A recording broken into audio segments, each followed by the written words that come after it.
Hey, welcome to Go Live, everybody. I'm your host, Gaz, co-founder of GameOnDaily, and we have a mad show for you. Thank you so much for joining us.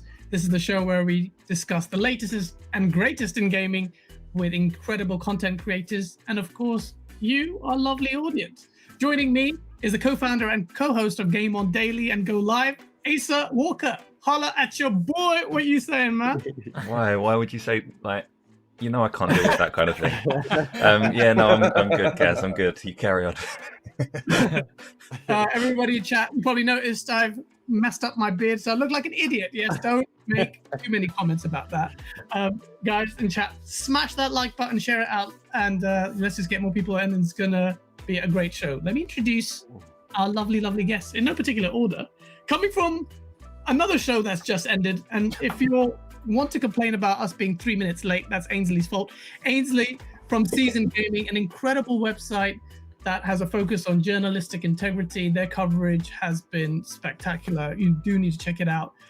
Ainsley, thanks so much for being here. What's going on, guys? Sorry for the run over, man. You know, we've had trouble working this out. We've talked about doing this for a while, but our shows almost overlap sometimes. So glad we could only be a couple minutes late, but happy to be here, man.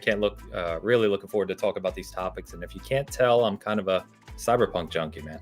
I see that. I was like, wait a minute. You're not fooling me, Ains. We all know you're not Anthem, dude. So it was the perfect week to come on, I think, in that vein.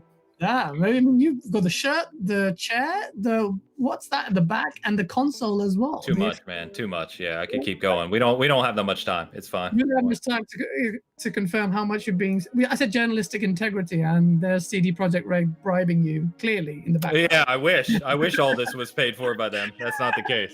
Yeah. And the next two gentlemen, this is their first appearance on the show, and absolutely splendid and massive honor to have both of you on. Will be heard from Gaming Beyond the Box. We've been trying to get this to happen for a while, but here you are, sir. Absolute.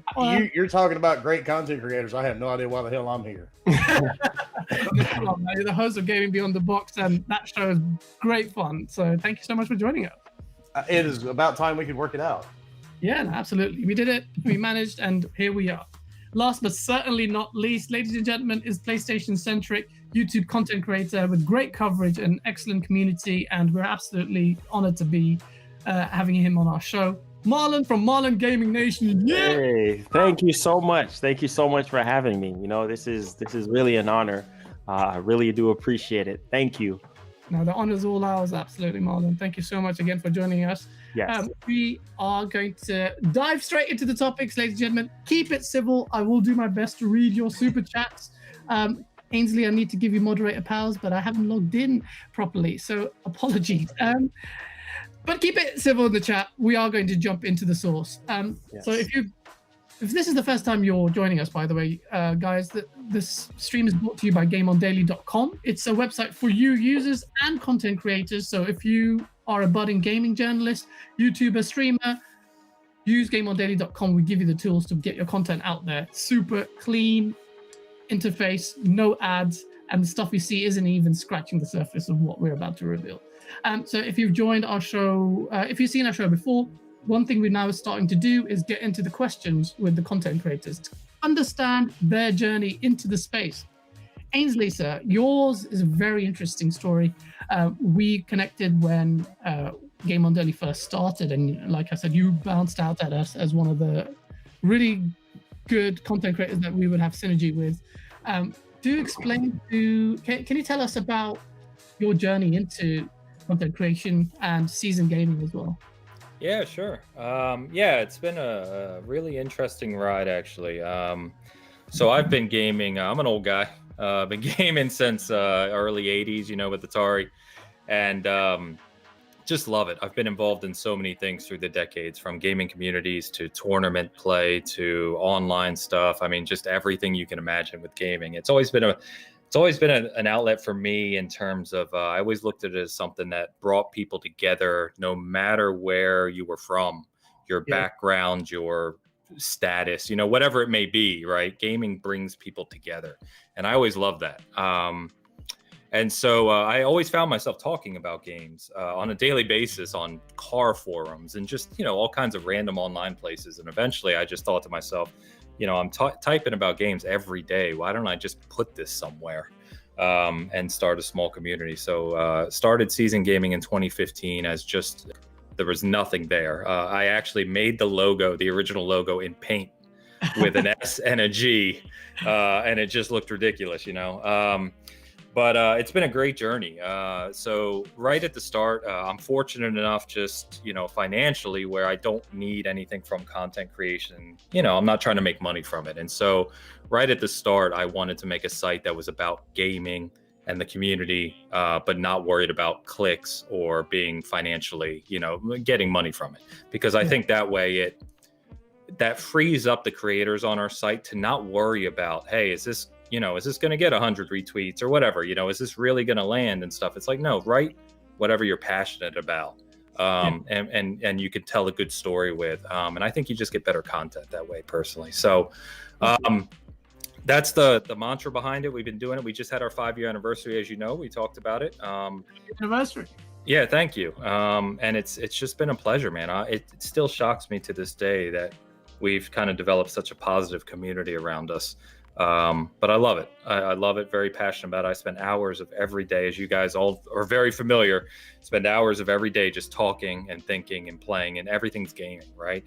And it's great. So, and to your guys' credit, yes, we met through another site I'm not even going to name because I don't care for them. But you reached out to me and said, hey, we're Game On. It's in beta, and we're talking about a video game aggregation and a new kind of more positive approach, and all about it, man. I love to see what you guys have built in a short time, and so pleasure, and I appreciate you having me on. No, the pleasure's all ours, Ains, and you were there from the start, and it's really good to become part of the community that you are as well. We came in fresh, so it's really good. And guys, you have to check out Season Gaming's content. I can't sorry, my camera's so blurry, but I can't praise it enough. Roby, you say you're not a content creator, but you are, sir. You are the I'm going to take the words from Dealer Gaming. I'm an asshole with a microphone. Well, I am. We're all content creators, though. But tell us, Wilby, gaming beyond the box is great. You say you're not a content creator, but you've got a community behind you. Content that you create is the discussion. The sad part about that is that shows there's a lot of fucked up people in the world, doesn't it? Exactly. Well, when I started it, the thing was, my inspiration was King David, Lord Cognito, the Iron Lords. Yeah. Great guys. They were a huge inspiration. And I had a really bad panel in the beginning. I mean, I had 5 guys that didn't even their biggest thrill was talking about DLC in Forza Horizon 3. That was it.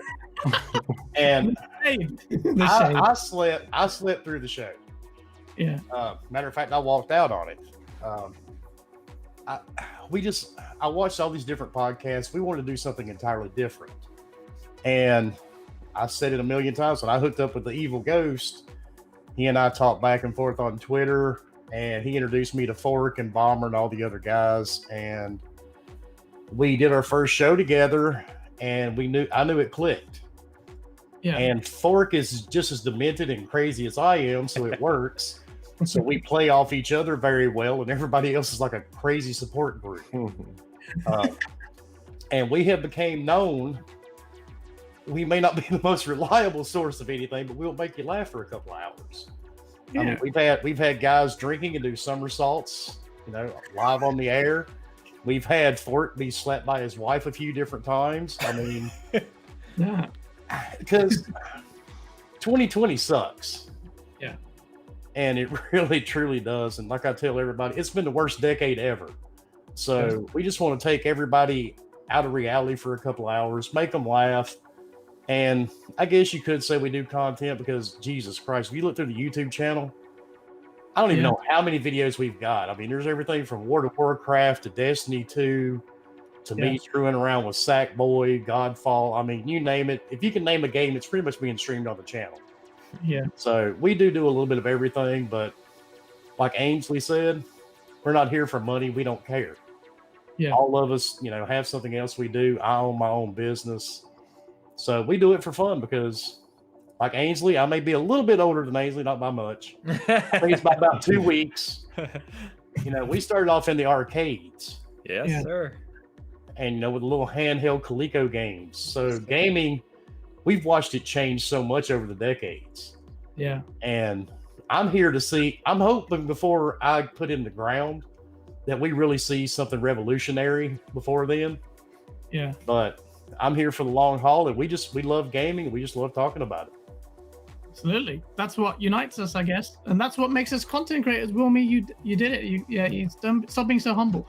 And 2020 needed your kind of positivity and just all fun and relaxed atmosphere, which is great. So you're really helping other people feel better as well. So yeah, we do try. Yeah, no, you do. You definitely do. Last but certainly not least, Marlon Gaming Nation, you are, I've been watching your content for a while. You can be a controversial character, but you put that on your views. And that's what we love about you. That's why you're here, because we love that.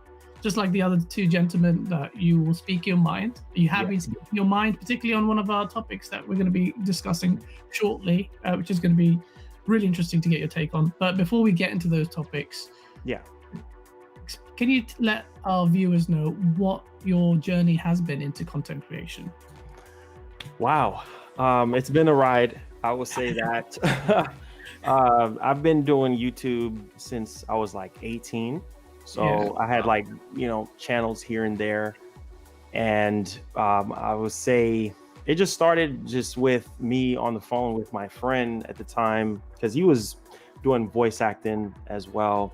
And I just told him like, hey, you know what? I just feel like I just had this gut feeling about a Wario channel. And he was like, a Wario channel? Like, what are you trying to do? I was like, well, I don't know. I just want a Wario channel. I think I can, do the voice. And he was like, okay, well, back then, he knows how to do like, I would say like banners and logos and stuff like that. So he was like, okay, I'll go ahead and iron that out for you. I was like, okay, cool. So I went on ahead, and he had like a studio, like a in-home studio. So I went over to his house, and he was like, well, if you want to do this intro and everything, it would be great for you to do the Wario voice. So I was like, okay, I think this would be perfect. So went in the studio and everything and just did one take of doing Wario's voice, and we recorded it, uploaded it to YouTube. That went viral. Like, how rare it is for you upload your first video and then it actually goes viral. So this was back in we started the channel in 2014. Okay. And then uploaded the first video, I think, was it June or I think September of 2014, somewhere around there. And the video went viral. And then from there, I just kept on, doing like more voice acting stuff. Then Nintendo reached out, and I was going to E3 beforehand from like 2006, met up with Hip Hop Gamer. And then from there, he kind of like guided me a little bit, in the industry from there, and then just start going to E3, then started the channel, then got in with Nintendo. Then they flew me out to E3, paid for everything, kind of just, kind of had me in there. And then from there, I just start just doing like daily gaming shows and everything like that. Just have like multiple topics where I would go over stuff, give my take on it. And of course, just doing like live reviews and things like that. And yeah, it's been very interesting because it's been some lows, there's been some highs, but I just, kept my head up, and I was working at the time my regular job at the same time. So I was doing YouTube full time and doing my regular job full time. So it was very, very challenging, but, I just kept on, pushing, and just know that I had that end goal. And I was like, you know what, this is where I want to be at X amount of time. So I just got to put the work in. And then just with my background in journalism, I just try to use that and try to funnel myself through the pipeline of YouTube. But yeah, it's been really, really good. And of course, after Nintendo, I was like, well, we gotta get in with Sony. Met a couple PR people from E3 and stuff like that from Sony. And then from there, I was just kind of like, no, we need to get closer. We need to get involved in some more things. And I was like, well, I'm just going to try to see how we can do this with YouTube. And so started to cover a lot more PlayStation stuff on the channel, I would say late last year, close to early this year, like the beginning stages of it. And then from there, everything just took off with that.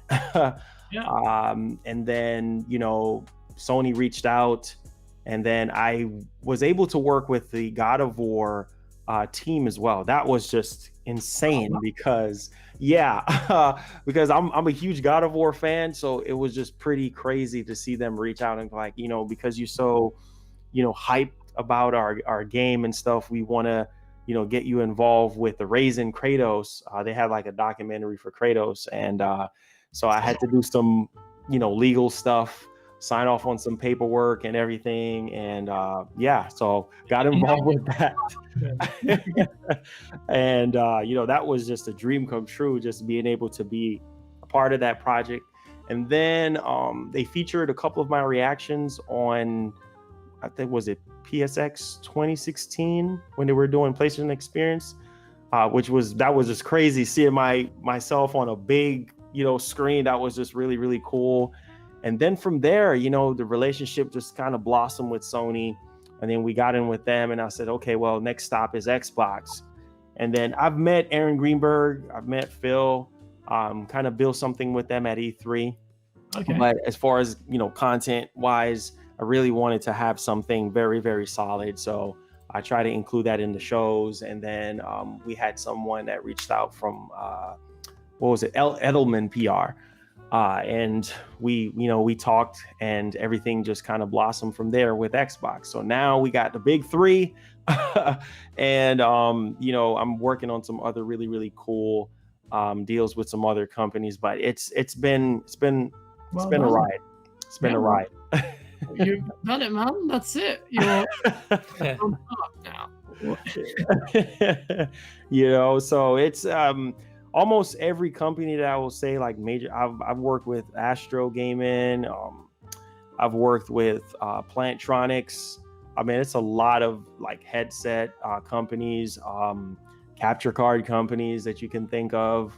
You know, so it's been a very, very good experience, and it's like. The really cool part about it is like, you know, when you're on the outside, you know, trying to look in, you're like, man, like this looks easy, but trust me, it's a lot of sleepless nights. You know, if you're watching this and you want to get into content creation, he's not lying. It is it's a full-time affair. I think all the gents can attest to the fact that, you know, you don't just make it overnight. We very rarely do. It's a grind, isn't it? And we're all growing, and it's just a part of that. So if you guys are thinking about it, again, we have a shameless plug to GameOnDaily.com, but we're all in the journey together, and the whole reason about that platform exists is to empower content creators together. So like Marlon is gone in with the big three, so can you. Let's do it. So that's a really interesting and really positive, you know, come up. You know, you've done really well. All three of you gents have made a niche for yourself and carved a space in this very ultra competitive, you know, and highly saturated market. But you've done it, so well done.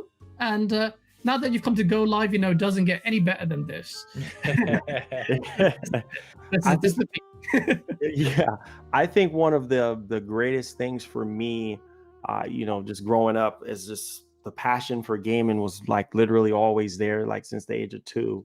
And you know, just developing that mindset and wanted to be a game developer myself, and wanted to like create stuff and doing stuff in 3D Max, and you know, just playing around with stuff and just building stuff. And it actually computers, I would like literally tear down a computer from scratch. Like I would get any sort of rig that I could find.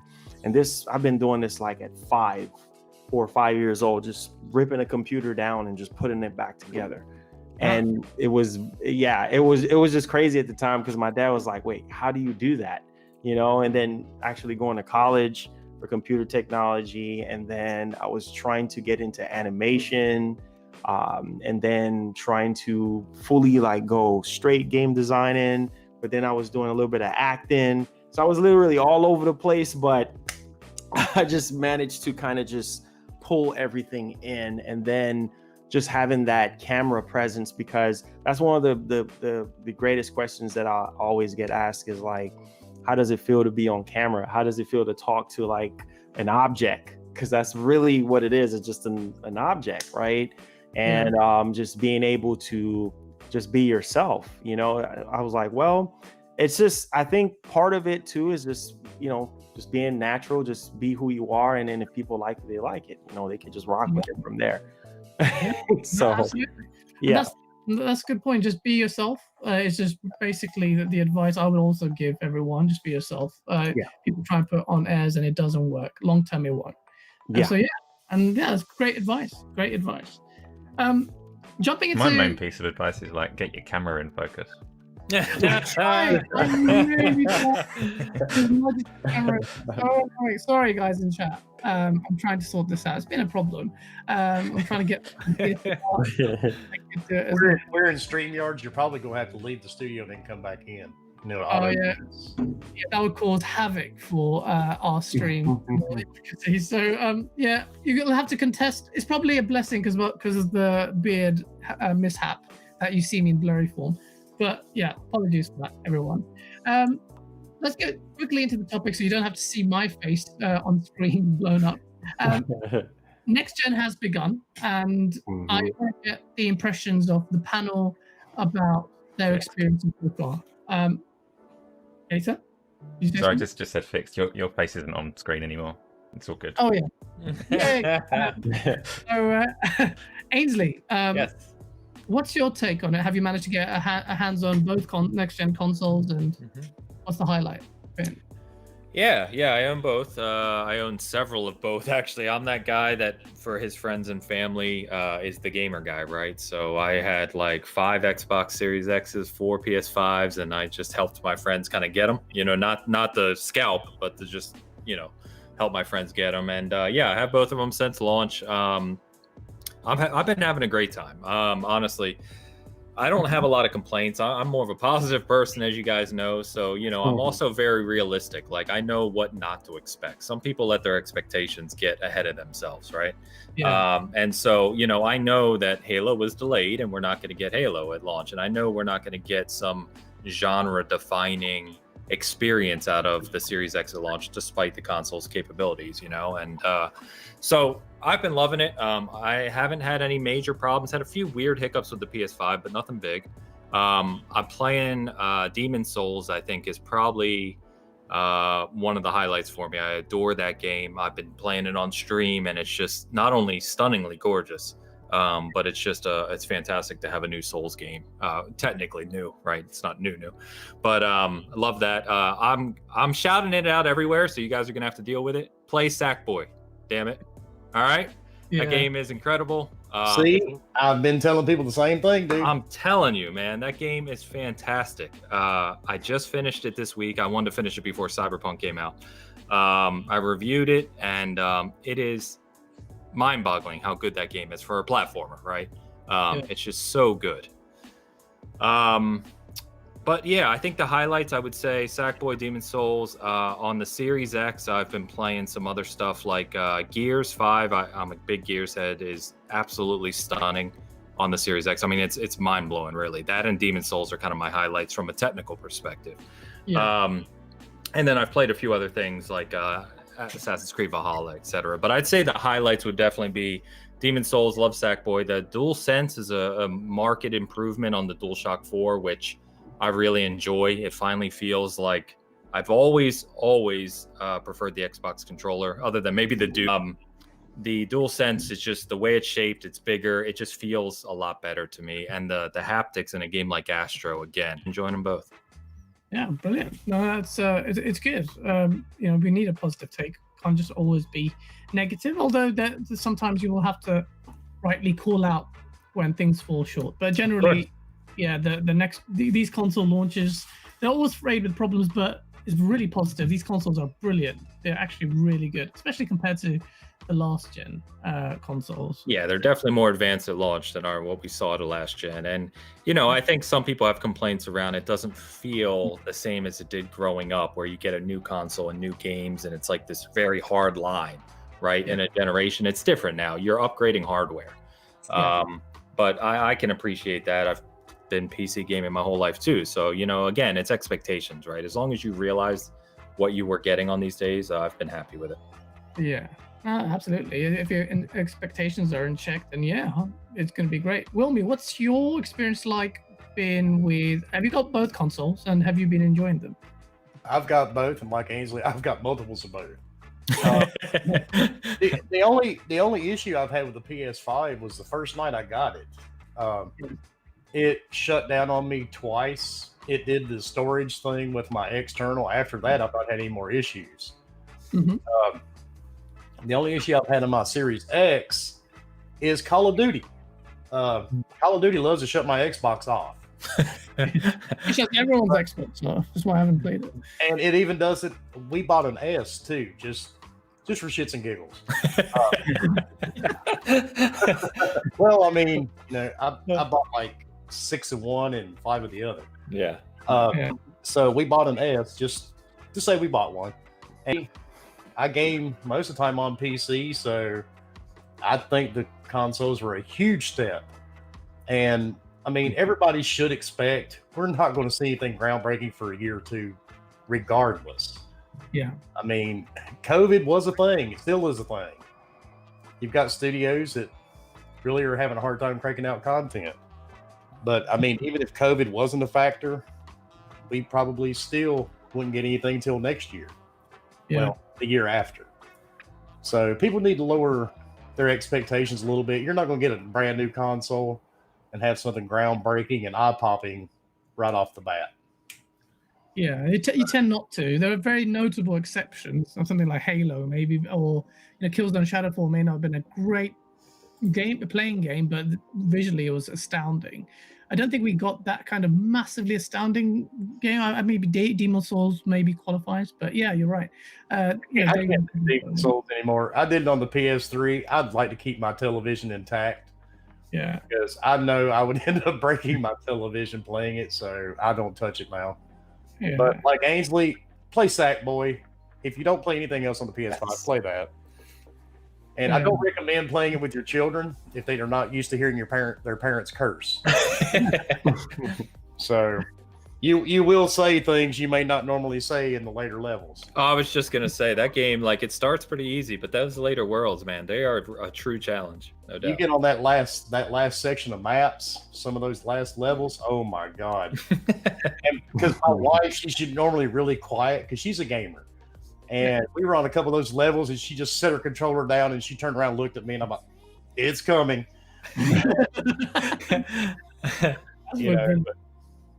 But definitely try that one. That's actually, I think I've put more time into that than anything so far. I'm telling you, I man. haven't tried it out, but both of you are waxing lyrical about it. I have to try it. It's like, it's not that game that stands out at a console launch. You know what I mean? It's kind of just there. But yeah, it's worth it. It's funny because Sony really tried with NAC with the PlayStation 4, and that didn't really get. Yeah, don't think of NAC. We're better here. Yeah, don't think of that one at all.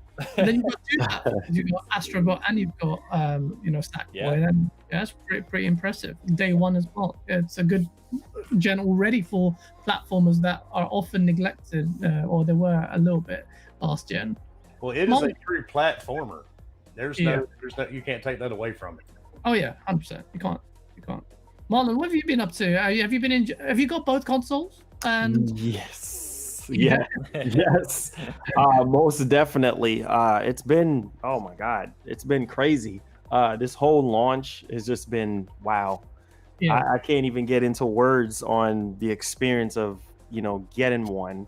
But yeah, I have both of them, and actually day one, I remember it like it was yesterday, because I was like, I got word that pre-orders was gonna go live, after the show. So I was telling everybody out on Twitter, I'm like, get y'all pocketbooks ready, get y'all wallets ready, because PS5 is pre-orders are gonna go live. No. I was like, okay, you guys will see.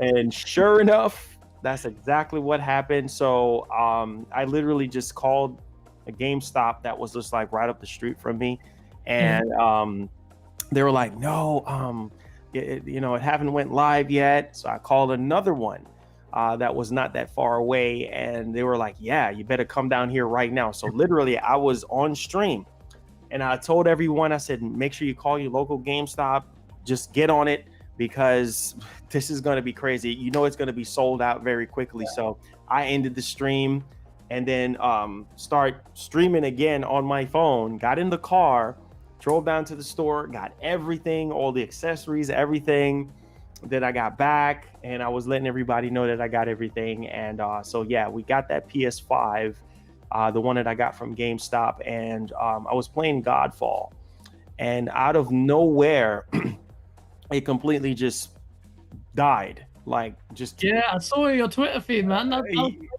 Yeah. So I was like, what in the world? I'm like, just turn off completely. So I was like, oh my God, I was already freaking out. And then I tried to turn it on, and then it just wouldn't come on at all. And I'm like, okay, all right, this is freaking me out. So I plugged it out, plugged it back in, and then it turned on. And then ever since then, it's just been like acting up. Like some of the games, it wouldn't read some of the games. And then I think it was Demon Souls I was playing, and then it just completely died. So you need to return that if you haven't returned it. Yeah, I did. Man, it was a process. Like, so before I actually went through Sony, I called the GameStop. I didn't call the one that I got it from, because they said that the warranty should cover anywhere I go, the warranty will be honored. So I was like, okay, well, I just call another GameStop just to see.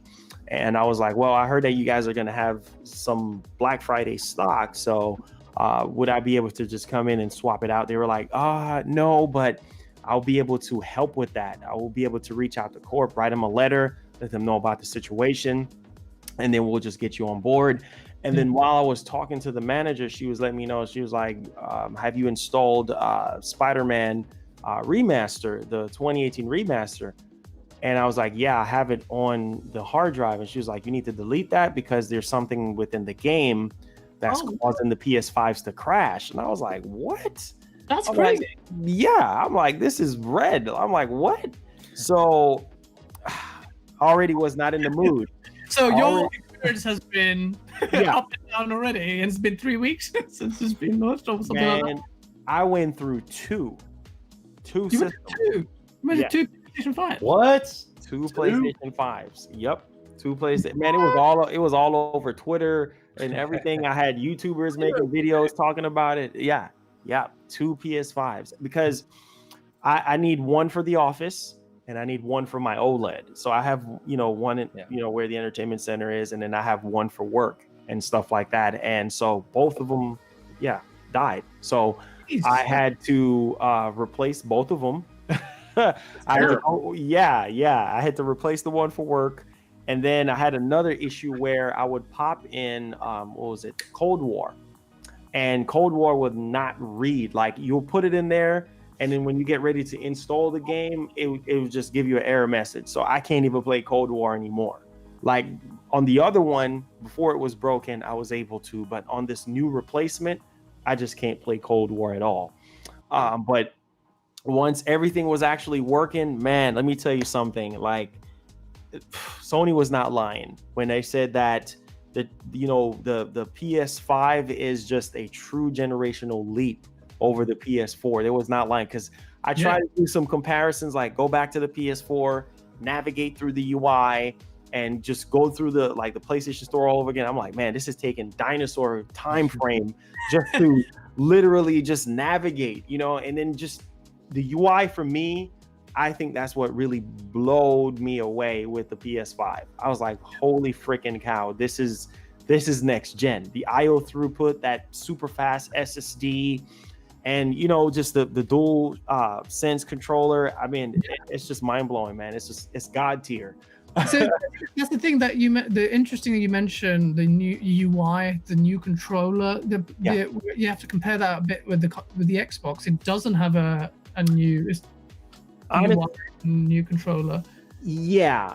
So it doesn't. Do you think it kind of loses its next gen bluster a bit because of the fact that it's more of a gradual evolution, whereas PlayStation is giving you something new? You kind of want to feel something new, right? Like, oh, this is different. This is new. Next gen has begun. Yeah, most definitely. I think with Xbox is that they made it very clear that they really wanted to keep everything the same, and they don't want people to transition to something completely different. So they want to make everything eco-friendly across the board, just one SKU.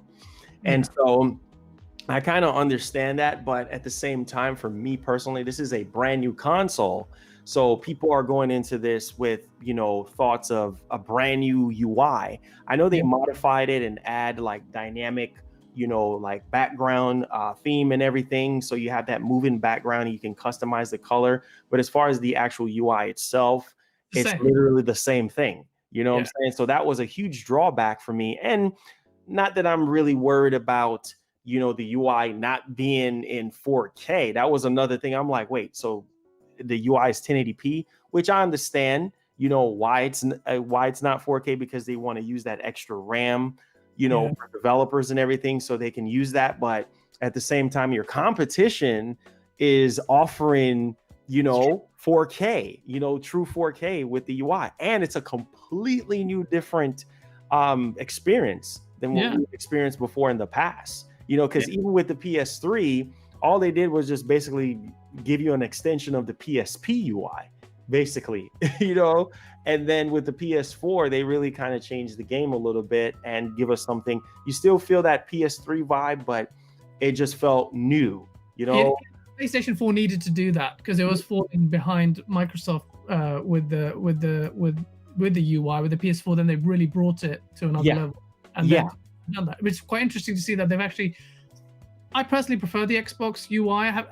I tweeted I really prefer the PlayStation one, but having played it, I kind of prefer the Xbox a little bit more. I don't know. My mindset changes all the time, but it's quite interesting to see PlayStation now really making big strides in its UI. Yes, and something new. And someone in the chat, Lanzo, says new stuff equals next gen.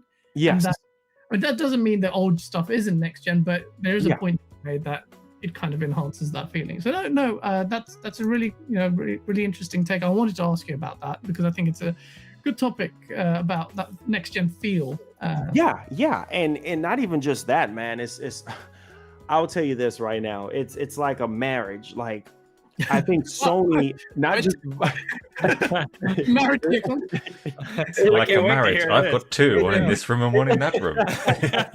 Family stream.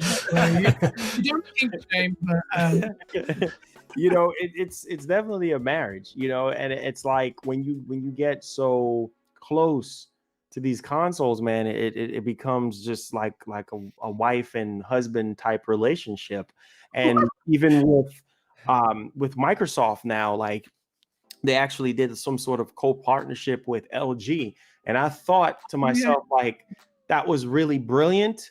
But at the same time, the UI is 1080p. So even if you go and you get a LG CX, which by the way, I have one of those, and let me tell you something, that TV is like the holy grail of TVs. Like, I mean, it just makes everything just pops out so much more. Like, oh my God, man. I was playing Godfall and my jaw was on the floor. I'm like, holy freaking cow. How can you have such a good TV and play such a bad game on it?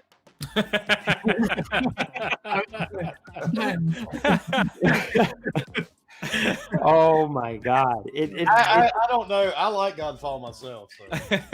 I'm just being, I haven't played it, so I can't really say anything. Godfall is insane. I mean, on that LG CX, insane. I mean, you could see like the level design. I think they did a phenomenal job, and you could see the goal and every definition of the goal and the reflection and the ray tracing. And I mean, it's just the hair, the spline of hair. I mean, it looks insane, and then the dual sense as well, just the feel of the dual sense. And when you're, especially when I was able to play Cold War and just firing that SMG, and the more you push down on the trigger, the more you feel that pressure and that kickback, like you're really firing a real weapon. Like, it's insane, you know. And this is what I'm talking about, like bringing the gamer at the centerpiece of the experience. And I was really hoping that, you know, Microsoft could somehow, you know, implement that flavor in, but instead they went with the same traditional Xbox One controller, which there's nothing wrong with the Xbox One controller, but I'm just saying you could have thrown an Elite 2 controller in there. We still rocking AA batteries in 2020, which I feel like is just definitely ludicrous, just my opinion. But your competition have, you know, I like the batteries. I like the you like the batteries? Oh, because it's better than a controller that eventually dies. No, it isn't. And Shut up, guys. yes, it is. I still use batteries. I'm battery squad. I just want to quick move on to the next topic, because it's a good segue, and you're talking about bloody Godfall. Let's move into another game that's controversial as well. okay. Cyberpunk 2077, and Marlon, you've had good takes on it. I'm going to come to you in a sec because I was watching a video. But Ainsley, you were talking about this waxing, such nice kumbaya stuff, but this is GameOnDaily. We're going to grill you about this. Go for it. Cyberpunk 2077 has released. I'm actually enjoying it, just being a little bit of a twat. But the reception has been marred by these bugs, which I can confirm now today, having played it a little bit briefly. I encountered those bugs. I'm on PC. So is Acer. Acer's been doing some coverage for his tech analysis stuff. Yeah. And does that... Don't shake your head. You sure? You on your show, season on Bitcast, you said, you know, you guys were very positive about that. Does that put a damper on a game that has been so long in development? Is that excusable to have those bugs in place, or does the good outweigh the bad? Yeah, that's a good question. It's the way you phrased it's interesting, because excusable is a tough word, right? I wouldn't say we should excuse it by any means.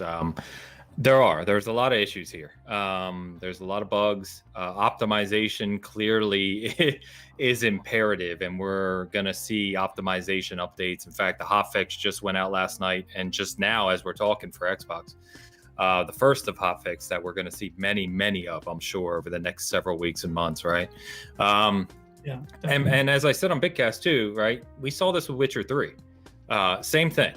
People may forget that now because it's been 5+ years, but it was delayed 3 times. It released, and it had like 10 title updates before they got to the Game of Year edition. And I think what I said there was really that they developed for PC first, and they push boundaries, right? If you watch the Digital Foundry video where he used damn workstation CPU and NVIDIA 3090, like top end PC, and really showed what this game can do. They're pushing boundaries, right? And I think if you're playing on that type of platform and you're seeing that, then it's fantastic. For people on a base Xbox One or PS4, man, I don't know if you guys saw that IGN analysis last night too, but the base Xbox One drops to 10 frames. 10. That's ridiculous. 10. It's bad, right? And what I thought, I agree with Dan on Big S, is that it's not excusable. No. In fact, you're selling a product. At the end of the day, CD Projekt Red is selling a product for the same price as anyone's paying for it on PC or any other platform, right? And you've got tens of millions of Xbox One and PS4 users that are buying this and expecting not the experience you're going to get from a 3090 or what have you, right? But you're expecting a playable game. Yeah. And sadly, it seems like for many, they're not really getting that. It's very, very, very rough right now. And so, no, I don't think that's excusable. I think you're going to see a wealth of updates and optimizations from CD Projekt Red over the next, like I said, several weeks, months. Still doesn't change the fact that they launched the game in this state. And so I think that is a big part of the conversation right now. I think we need to recognize that I think CD Projekt Red should be held accountable. My problem is that, not my problem, I should say, but the problem is that if you can get past that stuff, if that doesn't mar your experience to the point where it feels unplayable to you, if you can, get it to a playable state, and I know PS5 and Series X are faring a lot better here, even without the next-gen optimization. Yeah.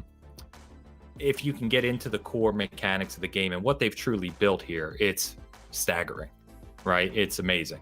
And so I started playing earlier last week. I've got over 30 hours into it already.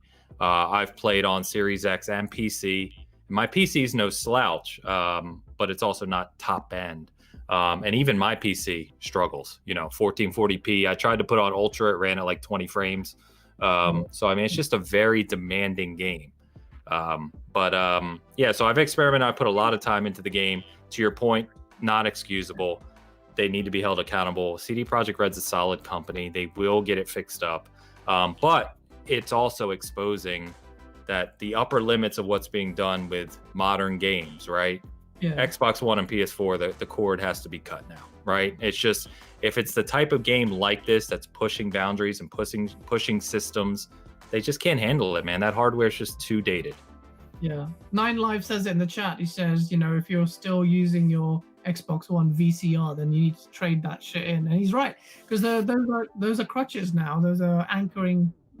I think as you were talking, I did think that, if it's such a forward-facing game that has such a high ceiling, yes, pushing those boundaries, then we're more inclined to forgive the shortcomings. Still not inexcusable, but I can understand that. I think that's the hard part where you draw that line, right? Is the game market today. There's so many different hardware variations, especially when you include the console market, right? But never mind. We always one of the habits I hate is people like, well, it's fantastic on PC. No, it runs fantastic on some PCs, right? Yeah. There's plenty of people out there with PCs that are 6-7 years old that are having the same struggles. It's just we don't talk about that enough. And so I think that's the struggle. CD Projekt Red set out to create something that hadn't been done before, really, or something spectacular, really pushing the upper edge of what could be done in a game.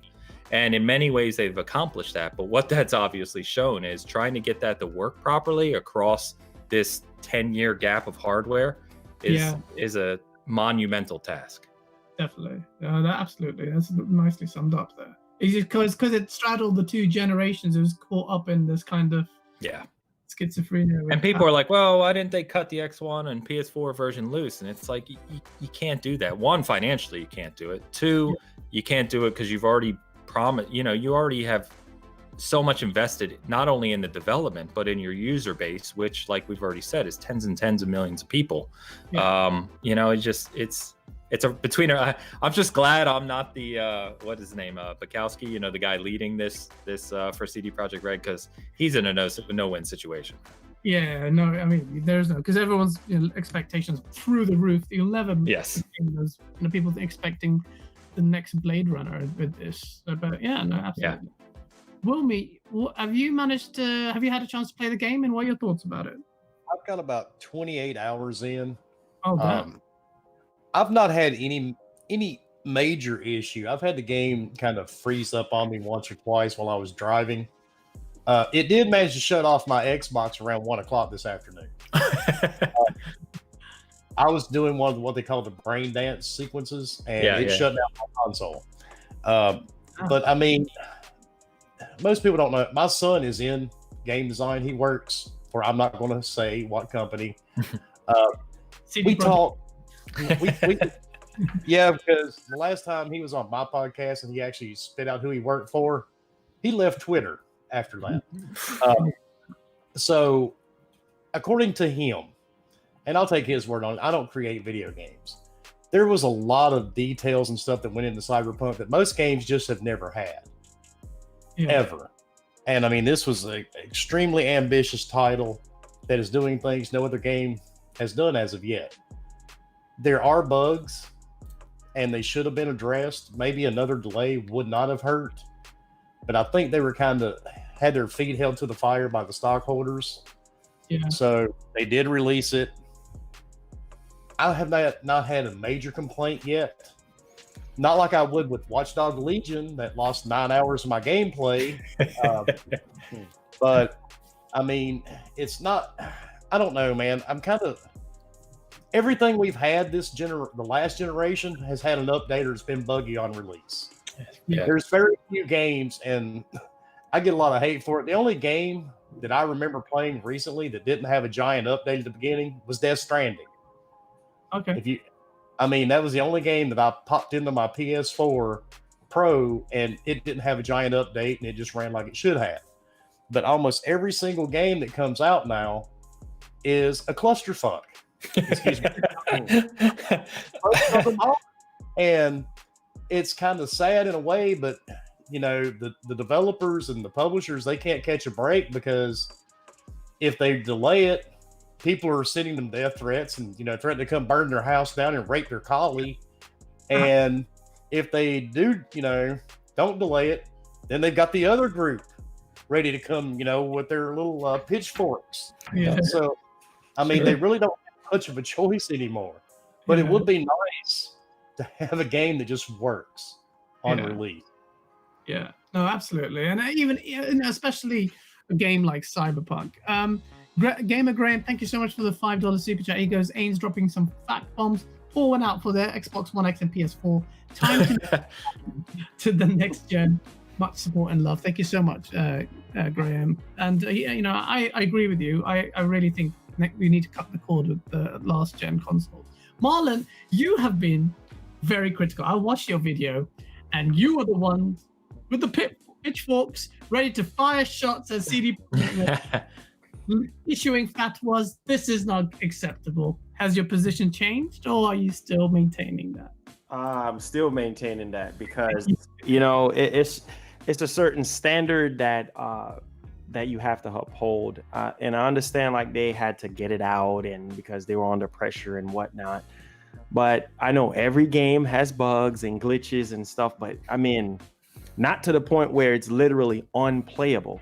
And the point that I was trying to drive home in the stream yesterday was no excuses, man. Like, look, the fact that this game is doing what 10 FPS, even below that, it's ruining the experience. You're playing the game, and all of a sudden a wall appears out of nowhere. Like, you know, it's crazy. I mean, it's ruining the experience. I mean, you can have bugs and glitches in your game, but at the same time, as long as it's not detrimental to the point where it's just messing everything up for you. And don't get me wrong, I feel like the heart and soul, the foundation of Cyberpunk is amazing. Like Night City, the different character paths.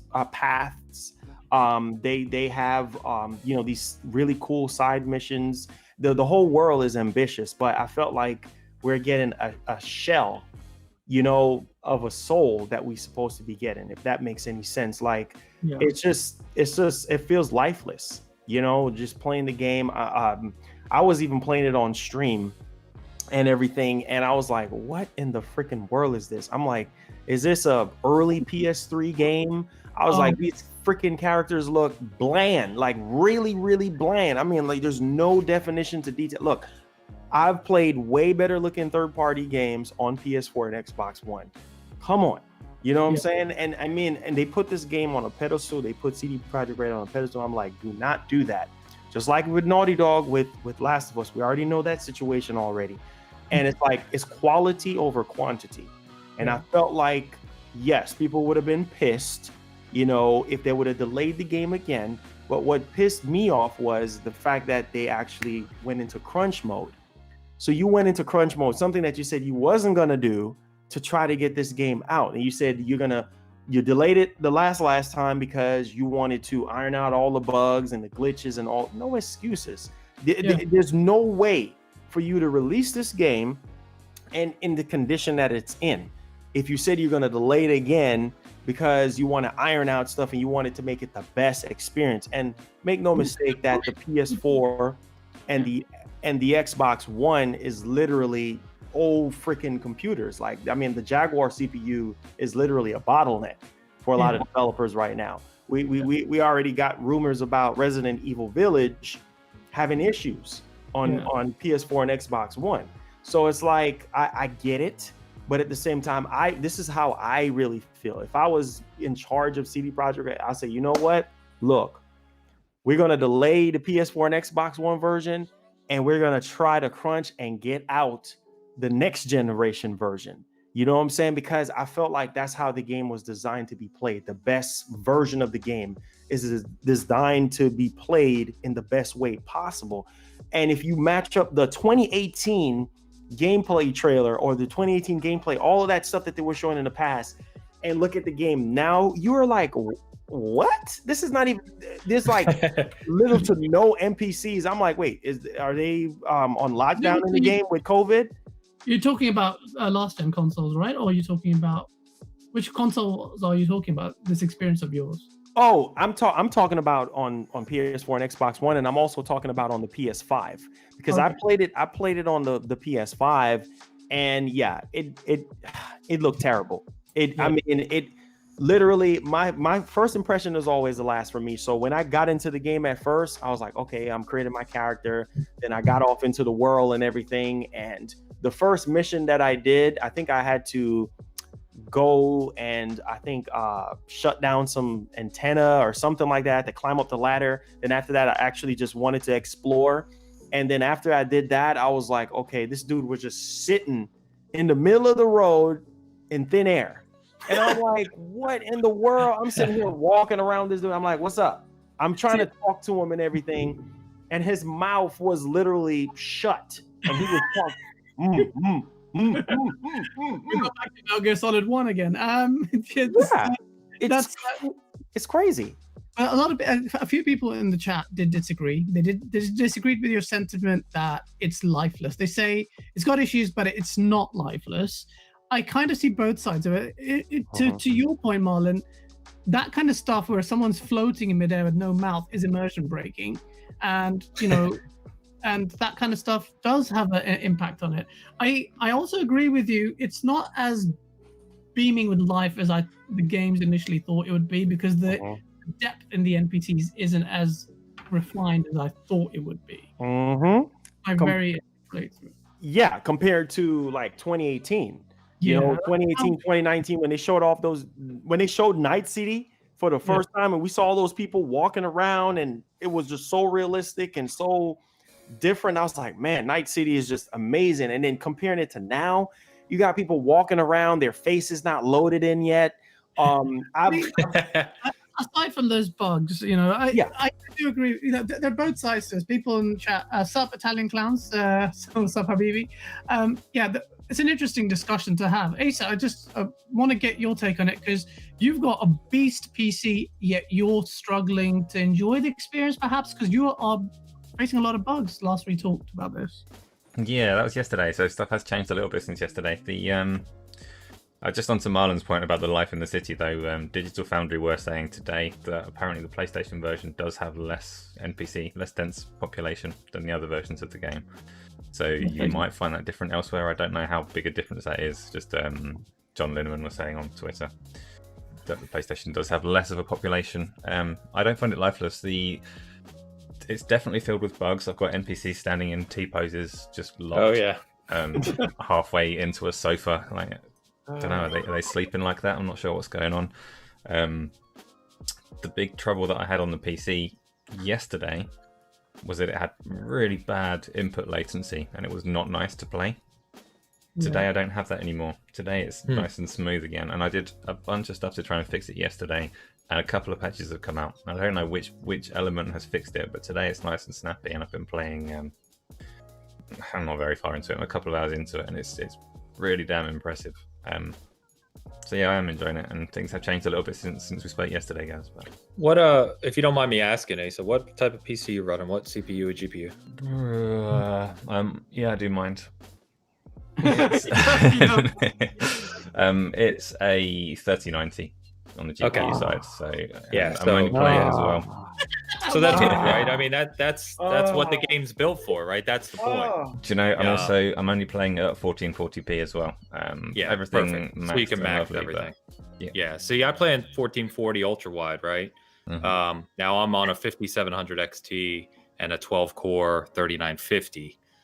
So was higher end last year. Starting to dip a little bit now, say mid-high tier, but I can run it 1440p in mid to high settings. If I try to go ultra, I get about 20 frames. And it's just, I can run it in 1080p higher, but then I'm using half of my monitor. You know what I mean? So it's not worth the trade-off. So what GPU do you have, Ames? 5700 XT. So the top AMD prior to this, the brand new ones. Okay. Yeah, I'm running on 2070, and it runs really good. I had a stupid bug where I could see miles, trees cutting through geometry for some reason. I was loving Marlon's reaction to his head shake. There's like, damn you. The 3090. Yeah. No. But it looks sick on PC. I'm sorry, Marlon. This is salt in your wounds. But that game looked incredible on my PC, and it's not even a PC like Acer's. And I just thought, damn, this, and it wasn't lifeless. The ray tracing and the lighting, and it just makes a massive difference to all that. So hopefully you can enjoy that next gen. Just stop playing it, Marlon. I've been tossing it everywhere. Like I don't even know if you saw yesterday's stream. I was literally so mad. I was gonna go back to Best Buy and be like, look, this ain't working. You know what I'm saying? Like, this ain't working out at all for me. I was so mad because it's like, when you're excited to play something and then it's just like, what is this? Like, I mean, seriously, like everything just felt like just lifeless to me, because it's like when I'm looking at it from what they shown us like months ago and everything, and I'm looking at it now, I'm like, this is not the same game that you promised us. And I understand that PC is at the heart and soul of development, but okay, not everybody can be balling having a 3090 and a 3080. I mean, you can't even get the card. You know what I'm saying? It's so hard for you to get the card. So it's like, in order for you to have that best experience, like how the game was designed to be played type experience, you got to have one of those cards and processors to be able to enjoy the game, which is insane. And you would think that the PS5 and the Series X version, at least with the Series X version, I heard some good things about, like it's running fine and there's literally no problems or anything like that. So real quick on that, not to interrupt you, Marlon. It's got quality and performance mode, which I think is one benefit they called out, right, over the PlayStation, which is only the performance mode. And I started on the Series X in the performance mode with all the options on, and I same reaction. I was like, man, this is kind of washed out. It's blurry, like doesn't look good. Yeah. So what I recommend to anyone listening, because I've done a lot of tests on this now with the Series X, go into your graphics options, turn them all off. Same thing Digital Foundry said today. Turn film grain off, motion blur, all those things, right? Yeah. I've also turned off HDR because the HDR implementation, at least in my testing, is not implemented very well on console. It's messed up. In fact, my receiver and TV didn't even recognize the game was running in HDR half the time. Sometimes it would activate, sometimes it wouldn't. So turned all those off and then switched on the Series X to quality mode, which is the higher resolution mode for the 1X build, right? Yeah. But it can run the 1X build at 30 frame almost locked. So as long as you're okay with 30 frames, it runs nearly at 1800p. It looks a lot better. Wow. Good advice.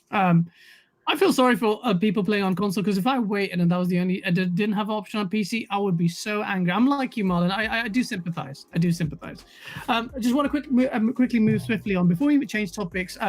Everyone, chat, smash that like button, peeps. Let's get sports up, because we've still got a few things to talk about. Another topic that has been, performance and visual fidelity and controversy. We've talked about this quite a bit, but there was a substantial development on this. It's Halo Infinite. Well, in your reactions are putting me off, but I love it. The Halo Infinite we all know how it got launched, how it was revealed. I say revealed, it was revealed in 2018, but the gameplay reveal in June, I think, this year, and what I call the biggest downgrade in the history of video games, because the game's visuals were so bad, it became a literal meme. And for a flagship title, which just probably contributes to the fact that it's the biggest downgrade ever, absolutely just phenomenal that it happened and just inexcusable. But 343 have given us an update. The game's obviously been delayed now, confirmed till fall of next year. I want to ask Ames, you've seen the update. The developers have been remarkably candid and transparent in their, admitting the problems and saying what they've done or they've been working on to get it to a standard that we will like. So, Ames, are you satisfied? Are you? So, for anyone who may not know, Halo is my favorite series. I am a diehard Halo guy. Have been since the start. Damn it, Wilmy. So yeah, Halo. I mean, I could talk about Halo for hours, literally. So for me, I just went on a rant about this, so I'll try to keep it shorter than on Bitcast, but it needs the time. So the good news is, being positive, I'll start positive. It needs the time, right? So yes, it's going to take a whole nother year.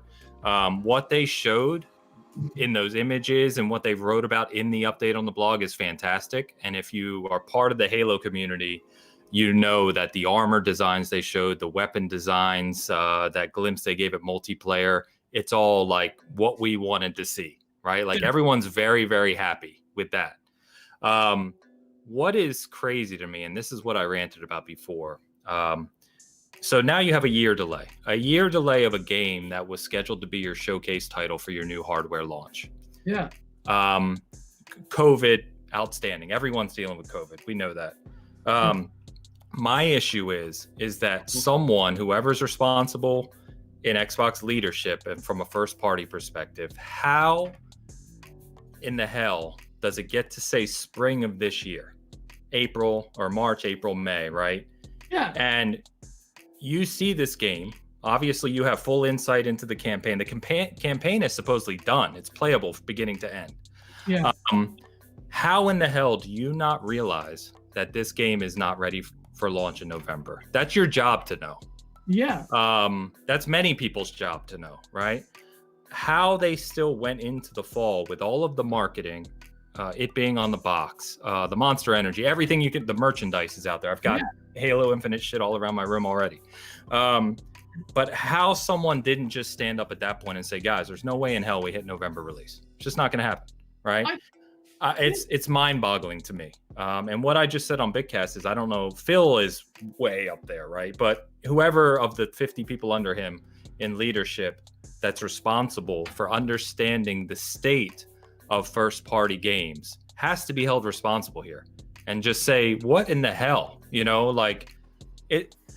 I don't want to get too into it because like I'm in project development and long timelines and funding and critical dates and all this stuff. Obviously far bigger projects than Halo Infinite, right? I'm not dealing with hundreds of millions of dollars and stuff, but heads would roll if anyone on my team said, yes, we're going to launch in November. And I saw whatever we were developing in spring and looked at it and said, what do you mean this is not ready to launch in November? It just doesn't make sense to me. I can't understand where the gap is there, but there's a gap. And if Microsoft is as serious about moving into top tier publishing from a game perspective, we don't have to get into the whole Xbox game perspective and studios and all that. But if they're going to publish these AAA big budget bangers, for lack of a better word, right, there has to be better awareness of what the state of your games are in during development.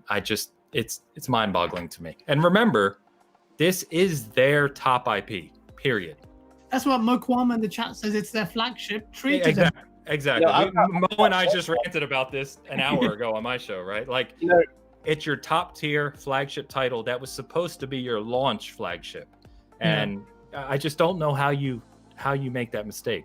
I'm happy to see the delay. Delays don't bother me anymore, guys. We all have more games than we can play, right? Yeah. I just want games to release in a good state. So take as long as you need, but don't act like this was going to be a launch game and then come out and say it's going to be a year. I mean, that's just crazy to me. Now, you know, some of these studios use outside QC. Oh yeah, big time. And I actually wasn't aware of this. My son was the one telling me about it. And this is kind of the state of, you've got a lot of people that go to college to learn to create games. My son, his education was over $120,000. But because he went to Full Sail University. Oh, okay. But, there's a lot of these young guys that get out of college. They can't get a job right away because it's just a flooded market. Yeah.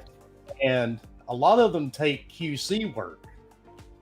Now, to put it in perspective, you've got people that are QCing these games for these major companies they're making the same amount of money as somebody that's working at Burger King every day. It's true. They pay these guys by the hour. I don't know if all companies do it. I can give you a couple that do that. Yeah, they're One not of them paid. It's fact. One of them is Treyarch, because my son has a friend that just was hired on at Treyarch, and he is doing QC work on their game, and he's making like $10 an hour. Yeah, no, it's definitely a thing. Testing does not pay well. That may be part of the issue too. And maybe, but with a title like Halo, you better pay a premium because that They game better pay them is for something more, but yeah, maybe. that's where the dollar's coming from too. Yeah, that's insane. Victor, for the $2 super chat, he goes, maybe this is why Bethesda will remain a public. Yeah, I don't know. They've got to close that gap, man. And to Wilmie's point, that's the sad nature of the industry is a lot of the guys who do for lack of a better word, grunt work, right, on a lot of these releases. Yeah, they don't make a lot of money, but there's so many people involved, and there's a lot of outsourcing, and there's a lot of management. It's not an easy task by any stretch of the imagination. It's huge task to create these games, but you can be successful with the right leadership. We've seen it from plenty of studios, right, and plenty of publishers. There's no excuse here. There's no excuse for what we saw here, and it's certainly not a funding excuse. This is Microsoft, for God's sakes. Yeah. There's no. Well, what's the funding excuse? You have all the money you could possibly have in the world. Yeah. No, if they can spunk 7.5 billion on some studios, they can definitely do some QA testing for the biggest title. It's frustrating. It is frustrating, especially if you're a massive Halo fan like me and you. It's not cool, and we don't want to make excuses on their behalf. Marlon, I've watched your videos. You were saying that Craig needs some something like his looking dry. Good old Craig. Yeah, but I think Craig is going to be a thing of the past, hopefully, because apparently you're not supposed to see him like that. The animations are now sorted and all that stuff.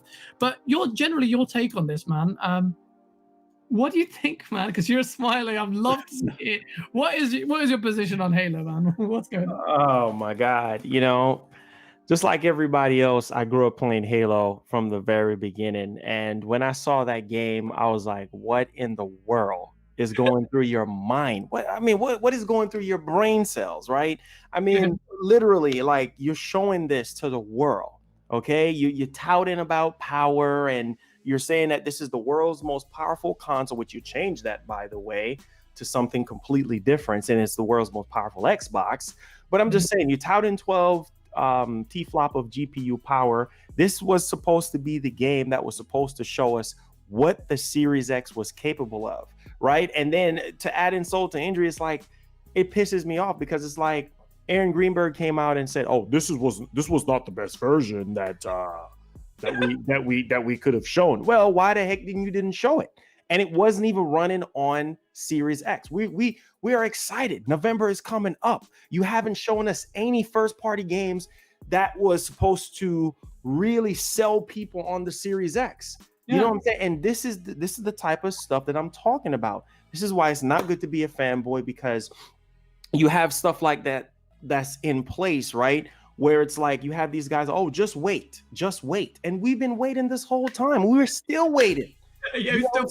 Still freaking waiting. So I got pissed off, and I made a video, and I just speak my mind. I had all sorts of development teams reaching out to me. "Oh, we're so sorry that you didn't like what we shown." Like, bro, this is running on PC. Why is it not running on the actual hardware that we are going to buy in November, right? Why didn't you show the best version? I mean, there was all sorts of issues, pop-ins here and there. Craig looking like he needs some ray tracing lotion. I'm like, seriously, looks bland. This man looked like he was too close to the sun, and I'm just like, y'all could have done a way better job. This is unacceptable. I mean, y'all went all out with marketing and everything on Monster Energy drink on the box, on the box of the Series X, on the back of it. I mean, Halo is your bread and butter. And ever since Bungie dipped out, I was like, 343, I don't know. And then we got reports about stuff being outsourced and all of this type of stuff. It's like, all of this stuff has to go through certification. Like, check your eyes. Like, why is it that this passed through certification and made it out to actual showing to the That's a press. good point, man. That That's a good doesn't point. make any sense. It doesn't. And like me and Asa were discussing this, reading that Halo Waypoint update, it sounded like to me it sounded like they were surprised by it, right? Asa, you think that they didn't anticipate the fan reaction? Or there's a massive not disconnect. based on the waypoint. That's more to do with the way that they were speaking just prior to that showing, when they were talking about how excited they were to show it and how they were really disappointed that they couldn't show it off at E3 because it was going to be their year and their show. And if that's what they were planning to show at E3, it was not going to be their year and their show. So there's definitely, I'm sure there are some people in that studio who were looking at that demo like, please don't, this is going to go down really badly, please don't. And somebody higher up was saying, no, it's going to be fine. They'll love it. Yeah. And no. there's a massive disconnect there. Crazy. The good thing, so the Halo Waypoint article, though, the things that they say that they're addressing, if you look at what was wrong with the demo and you look very specifically at the graphics artist and the whatever director of art, there was two of them that were speaking, but the stuff that they are fixing was targeted very, very well at the things that they need to do to fix those problems. So if there is any good to come of it, you can say, they do have the right people trying to fix it.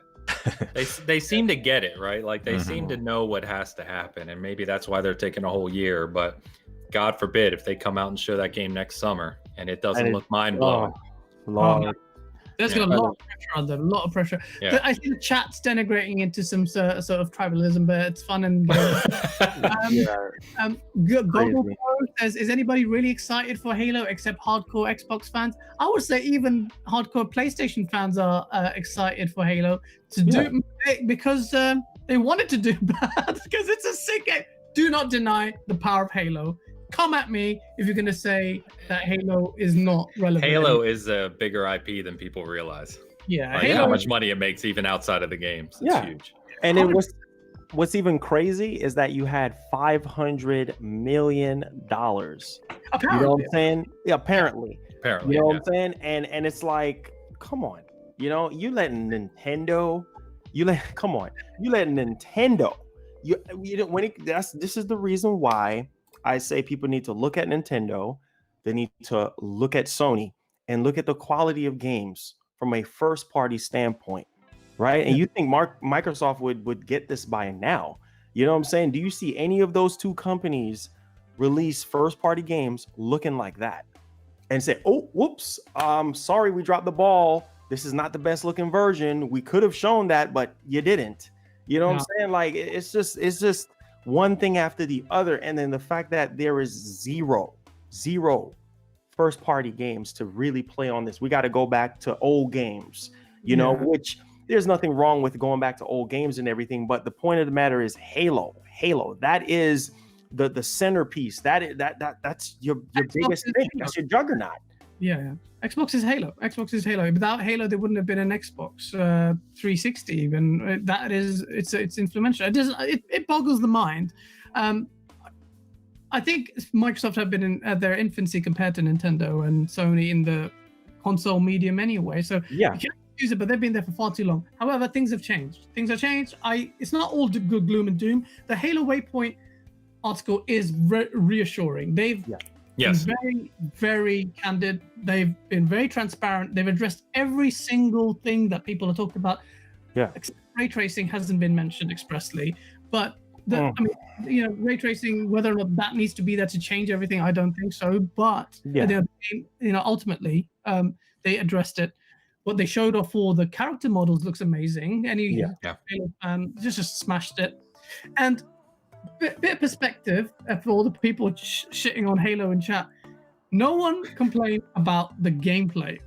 The gameplay looked mad. The scope of what they're doing is going to be insane. Joe Staten in the blog, the Waypoint blog, also even says in the first paragraph, think about it beyond launch. There's more beyond launch because he's obviously the narrative director. This game will be supported for 10 years.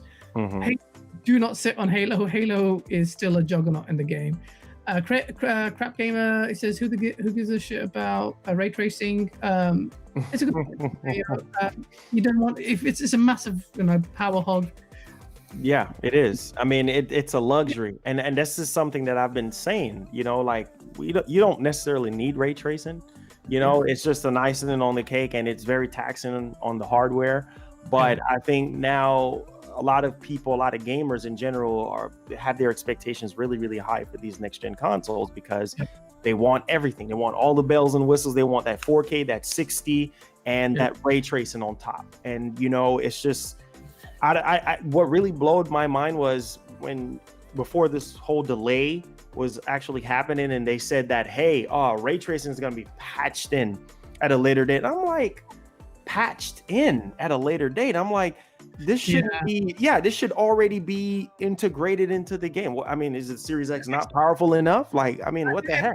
Yeah, I think that's indicative of these tools not being available. It's probably why the PlayStation is besting the Xbox Series X in performance on multi-plat at this stage, even though the Series X is more powerful on paper, which is another topic we're going to discuss. Might as well discuss it now very, very, very quickly because we've beaten this topic to death. But with new guests, it kind of is good to get a fresh take on this.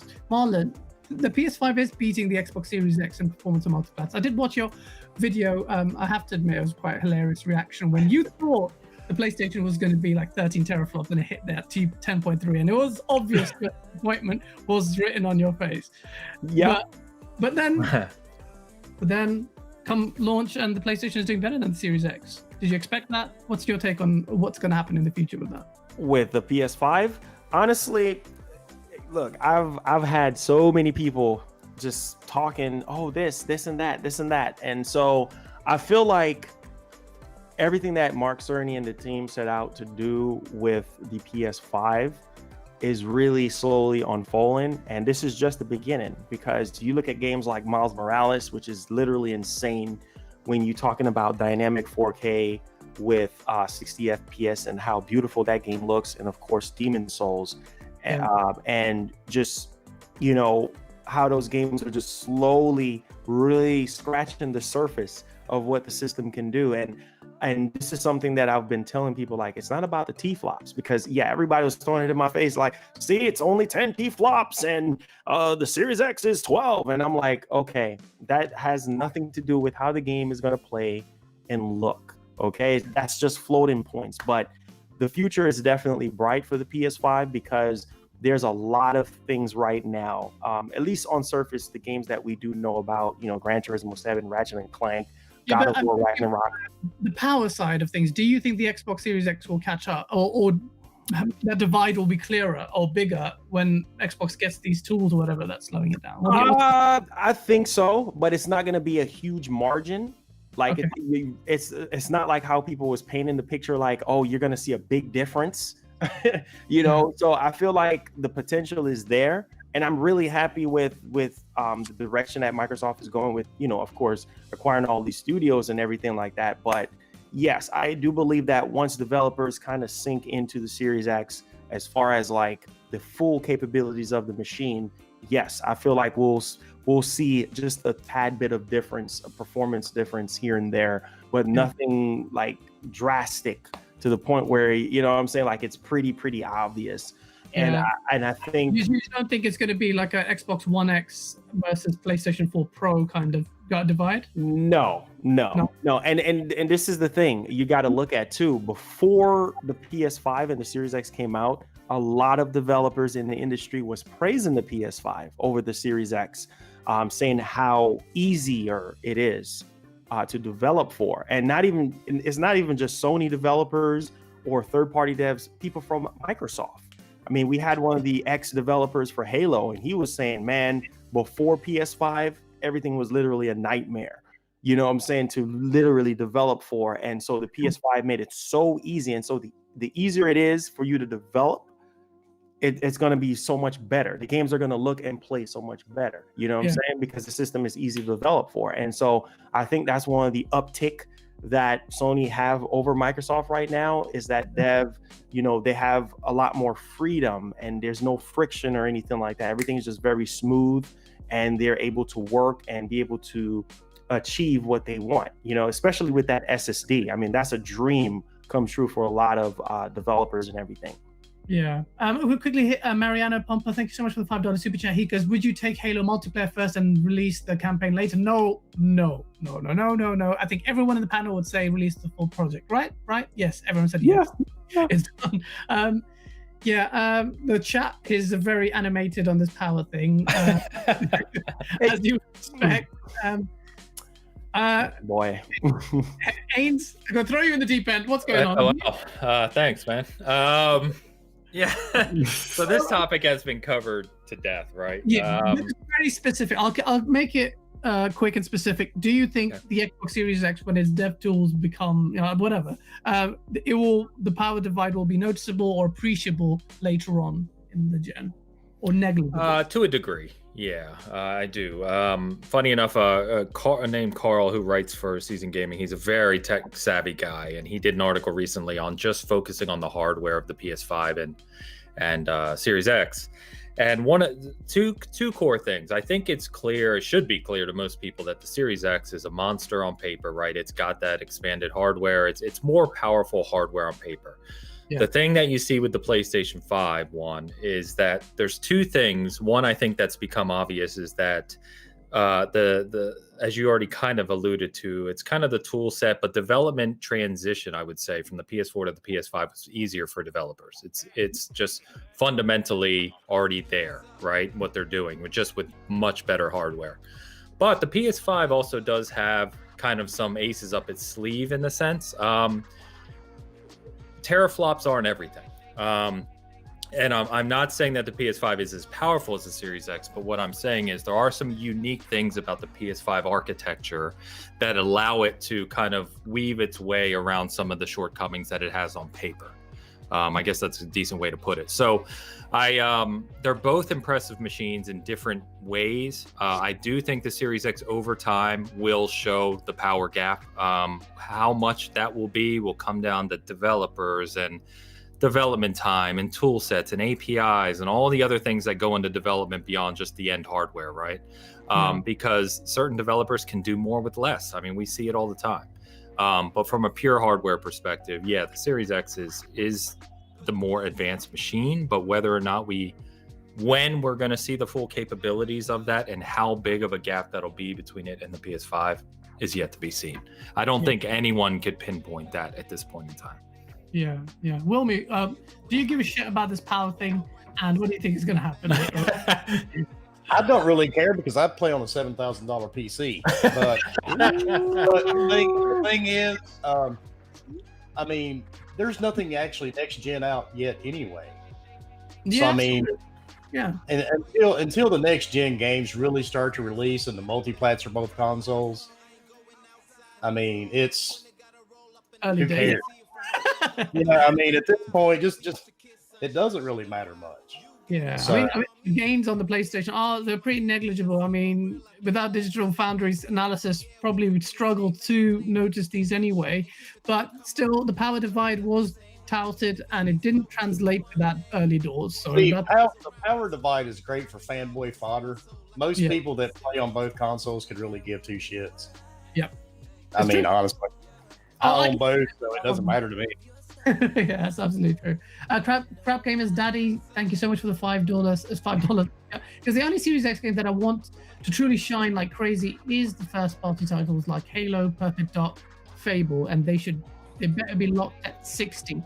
Good point. Yeah, I think you're right. Or give options to have 60 as an option anyway. I think that's kind of becoming industry standard. Thankfully, finally consoles have attained that level. I want to move quickly away from the power debate before the chat kills itself. Maybe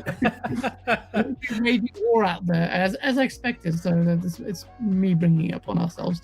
I want to talk about the Game Awards. It was an interesting take. I want to get your take on it because it's been perceived as a success. It's been really well done, in my opinion, by Jeff Keighley, who smashed it despite all the challenges with COVID.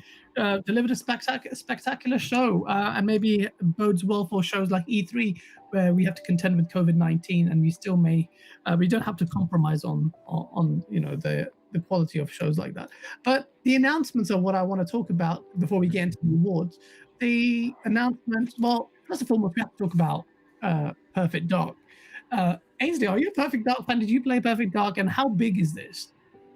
Yeah, well, I'm old, man, so yeah, I played it. I grew up playing we played GoldenEye in college. Now I'm dating myself. Split screen, having the competitions. And so when Perfect Dark came out, it was a big thing on the N64. It did a lot that games hadn't done prior. It did a lot for multiplayer at the time. So yeah, a significant game. Perfect Dark Zero at the 360 launch was a letdown. I think everyone can agree on that. It was hyped up to be this big game, and I remember getting home with the 360 and playing and be like, yeah, this ain't that great. But I don't think in terms of IP strength, I don't think it has a lot nowadays. This is an old IP. There's only been 2 games. Only one of them was good, and it was 20 plus years ago, 25 years ago. So I think what's unique about this is, and I've been saying this for a while because, this really wasn't that big of a secret for the initiative working on Perfect Dark. But what I've said all along is there's a big gap in the industry right now, mostly due to Splinter Cell and Ubisoft's refusal to make it, apparently. But there's no really good kind of game in that vein of the Splinter Cell vein, that stealth kind of gadgety, AAA budget, production type of game. And if they can take this IP, basically reboot it even stronger than they say did with like Tomb Raider, right? I mean, you're basically building this from the ground up to be something new. And push the boundaries of what can be done, as we know they have the backing to do that. This is one of the premier new studios for Xbox.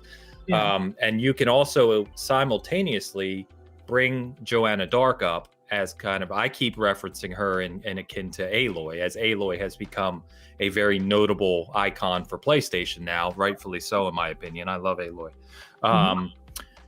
I think if you do that, you not only build a fantastic new IP for your new platform, but you also create a new icon and a character. And I think that's very powerful.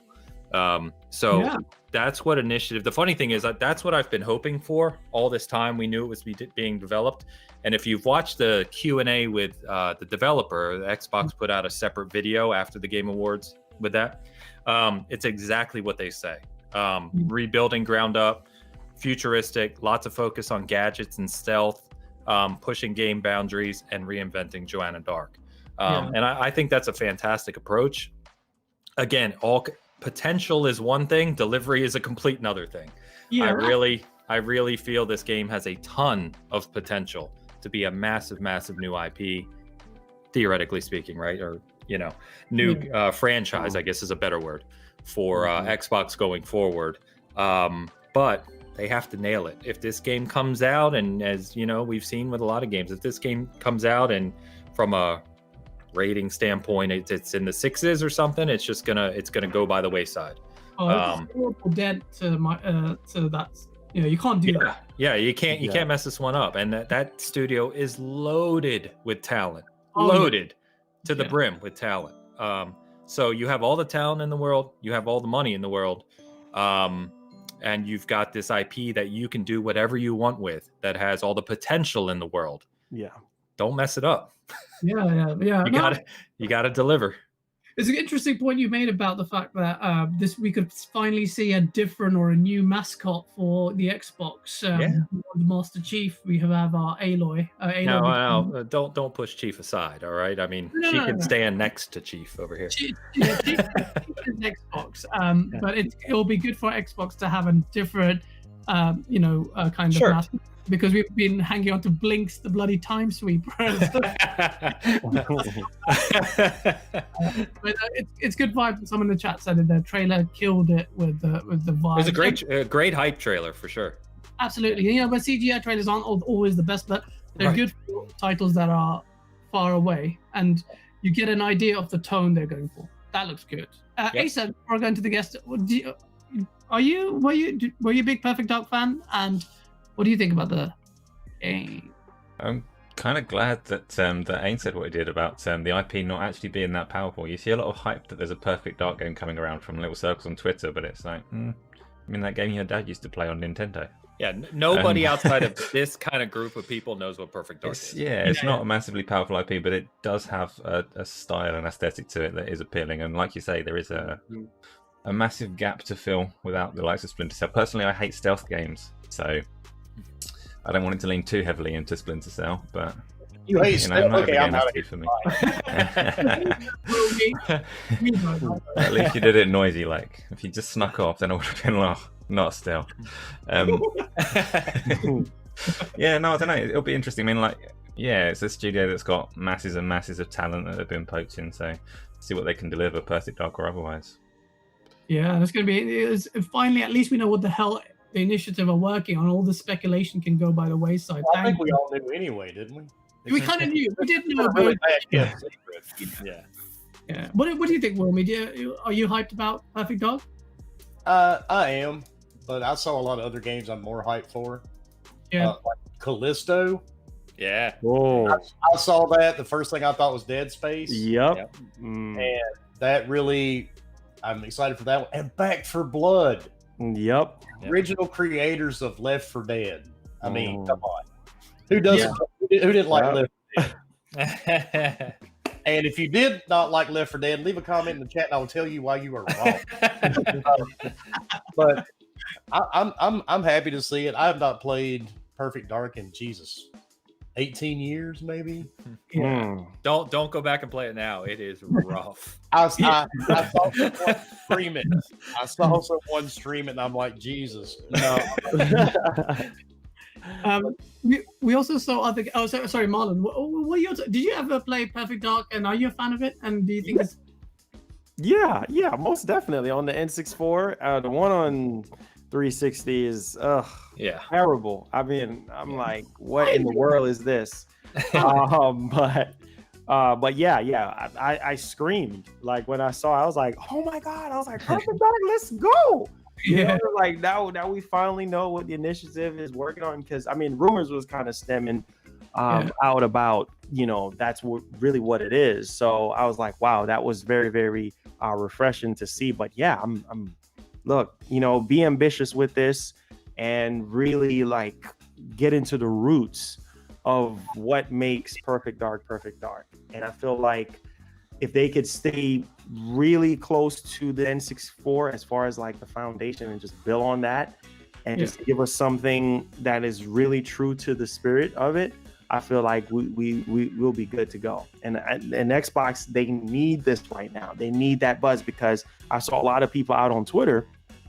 They were tagging me and they was like, bro, like when I saw Perfect Dark, I ordered a Series X. And this is what I'm telling people, is that exclusive games drive sales. Oh, no, you don't know what you're talking about. Look, I've been doing this since I've been in diapers, so I know.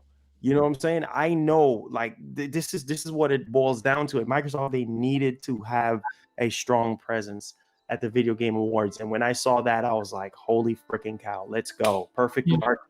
As long as it's done right, we lit.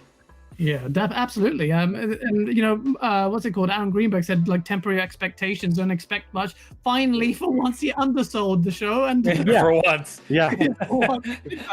And we're pretty, it was really good. Crap Raymond's daddy's asking, remember when people were saying Perfect Dark was going to be seasonal or episodic? In fact, actually, we had a guest on last week from Xbox Era. The rumor actually came about from his podcast, completely unsubstantiated, because someone, some random site, a small site, picked up on it and completely misconstrued it. So do not take that as news. That is not news. That's not official. We've got the Dark Knight, absolute legend. Thank you so much for the £10 super chat. Sorry, I missed most of the show, guys. Been getting my Christmas tangs on. Hop in, show some love. Thank you so much, Dodge. Perfect Dark, believe it or not, wasn't the only announcement, even though it kind of did take a big chunk of the excitement up from announcements on the show. Mass Effect got revealed. I think we knew. And what do you guys think about that? It looks like it's set in the Milky Way, and supposedly based on the trailer. Liara is the lady, I think her name was. Yes.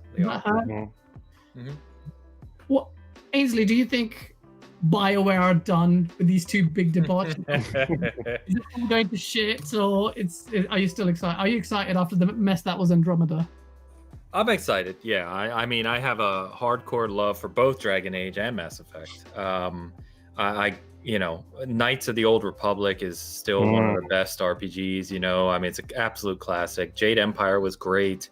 Loved Dragon Age Origins, obviously the Mass Effect trilogy. I mean, there's such a foundation there, you know what I mean? And a lot of us have that history with those games. And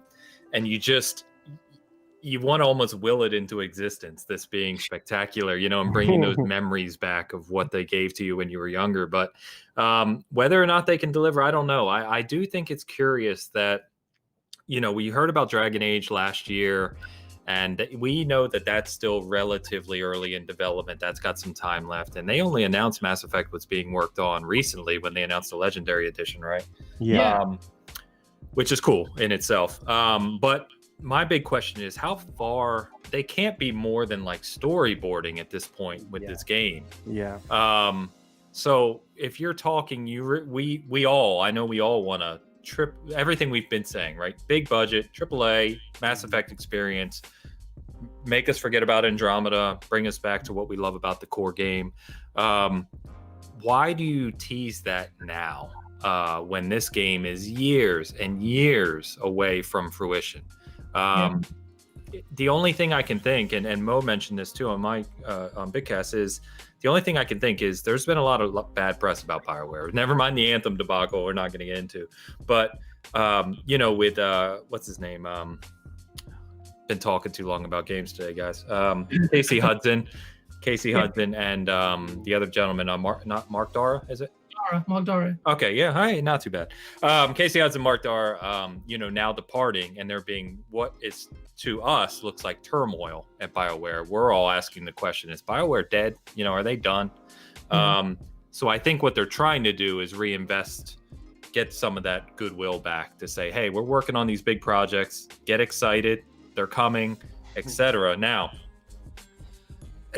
again, we keep saying this about development today, but big task to land Mass Effect and Dragon Age into the expectations that I know we all have for these franchises. And if they don't do that after the past few years and knowing what's going on with this studio, if they spend the next 3, 4, 5 years, however long, delivering these two major games and they one or both flounder, then I think we ask the serious question of, is BioWare ever going to be the same? Yeah, I do think that you're right, though, hinting at the possible tactical element of announcing these very early on, maybe, assuming that they are actually far away. Wilmy, what's your thought on Mass Effect? Are you a Mass Effect fan? And don't care. Never did, never will.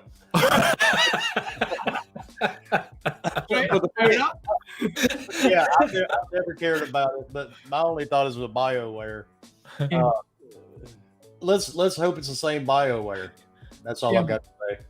Because these are pretty big departures. They've been there for a long time. The chat. I mean, most of these companies, man, they've got people leaving, going to new companies. They switch positions constantly, and hopefully they pull it off for all the fans. I'm excited for everybody that is excited. Like Ainsley said, by the time this game comes out, he and I will be next door to each other in the nursing home. me, Ainsley, and Dan, we'll be each other, we'll be screaming at each other about Anthem from down the hallway. Yep. It's going to be the new Grumpy Old Men. We're going to reboot it. Exactly. What about yourself, Marlon? Are you Mass Effect fan? I played a lot of Mass Effect back in the day on 360, so I'm not a huge fan, but like I said, it's just one of those type of things where it's like after Andromeda, I was like, okay, what the heck? You know what I'm saying? Like y'all need to hang it up now because now y'all going way off the grid. But I feel like this is promising, but at the same time, it's like just like with Hellblade. Like, why are you showing this now when this is like 4 or 5, maybe God knows how long? And then especially with this whole COVID thing, it's like, we're probably not going to see gameplay for this thing maybe another 2 years, maybe 3 years. Yeah, that's mad. Yeah, so it's like, we know there's a new Mass Effect coming and we know there's a new Dragon Age coming. So it's like, as long as I feel like they go back to the roots, I'm all about the roots on what makes a game very special and unique in the first place. And as long as you don't drift from that, then everything will work. You know what I'm saying? And I feel like, just like with Bethesda, with the whole Fallout 76 situation, I feel like BioWare is on that thin ice, and that ice is starting to crack, and they about to fall through. So I feel like right now they really need to go all out with this title. Yeah, You they know? can't especially Mass Effect. You can't have a repeat of Andromeda. No. No. That, I mean, you need to have a complete overhaul. You know what I'm saying, of an experience to the point where it's like, okay, yeah, leave Andromeda back in the dust, buried in the ground. You know what I'm saying, where it belongs, and just kind of have people's mindset focus on this new title and everything like that. But I just feel like Mass Effect has been interesting over the years, and it's just kind of like, because we heard about some sort of like a remaster where they're remastering like all three of them, or something like that. They're remastering all 3 games. I don't know when they're coming out, but that's in February. February. Yeah, right. Okay, yeah. So that's sort of like a filler, for us to kind of get back into the groove of everything, and then just sort of just get ourselves ready for the actual main game, which, like I said, maybe 4 or 5 years. And this is also another game that I feel would really benefit, because it seemed like BioWare, they're really very ambitious when it comes to utilizing hardware and everything. And I feel like this could be a Series X third-party port that really, outshines the PS5 version. We'll see. We'll see. But I feel like, they're in a very, very good position to get used to the tools for the Series X, and so we can really see. But yeah, I'm very, very excited, man. I was like, wow, okay, cool. We got another Mass Effect coming. Yeah, exactly. Mass Effect is lore and can stand almost shoulder to shoulder with some of the greats like Star Trek if it's done properly. Andromeda kind of put a really big damper on that, but the potential is there. It's huge. That's why gamers love it so much. But yeah, it's a good take on the whole power thing as well. Maybe because it's coming out so late, by then maybe Microsoft has settled in and the developers with its tools. Who knows? We could see some ray tracing on Shepard, and maybe some his skin and pores and everything will just pop out a little bit more, I guess. I get excited at the thought of a proper next gen Mass Effect. So. Yeah. Hopefully it's not cross gen, but even if it is cross gen, I feel like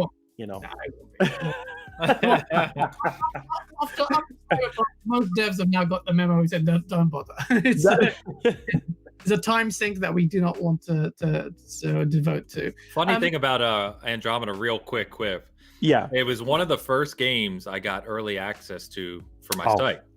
And so I played it. Big Mass Effect fan, new entry, pumped, right? Jumped into it pre-alpha or alpha, and I played it for like a couple hours, and people were asking me, because I was NDA'd, I couldn't write about it until a certain date. And I was like, guys, I don't know what to tell you, man. It's not that good. Like there's a lot of problems here. And I actually have an article on my site that came out before the game release saying I'm worried about Mass Effect Andromeda. And sure enough, then all hell broke loose after release.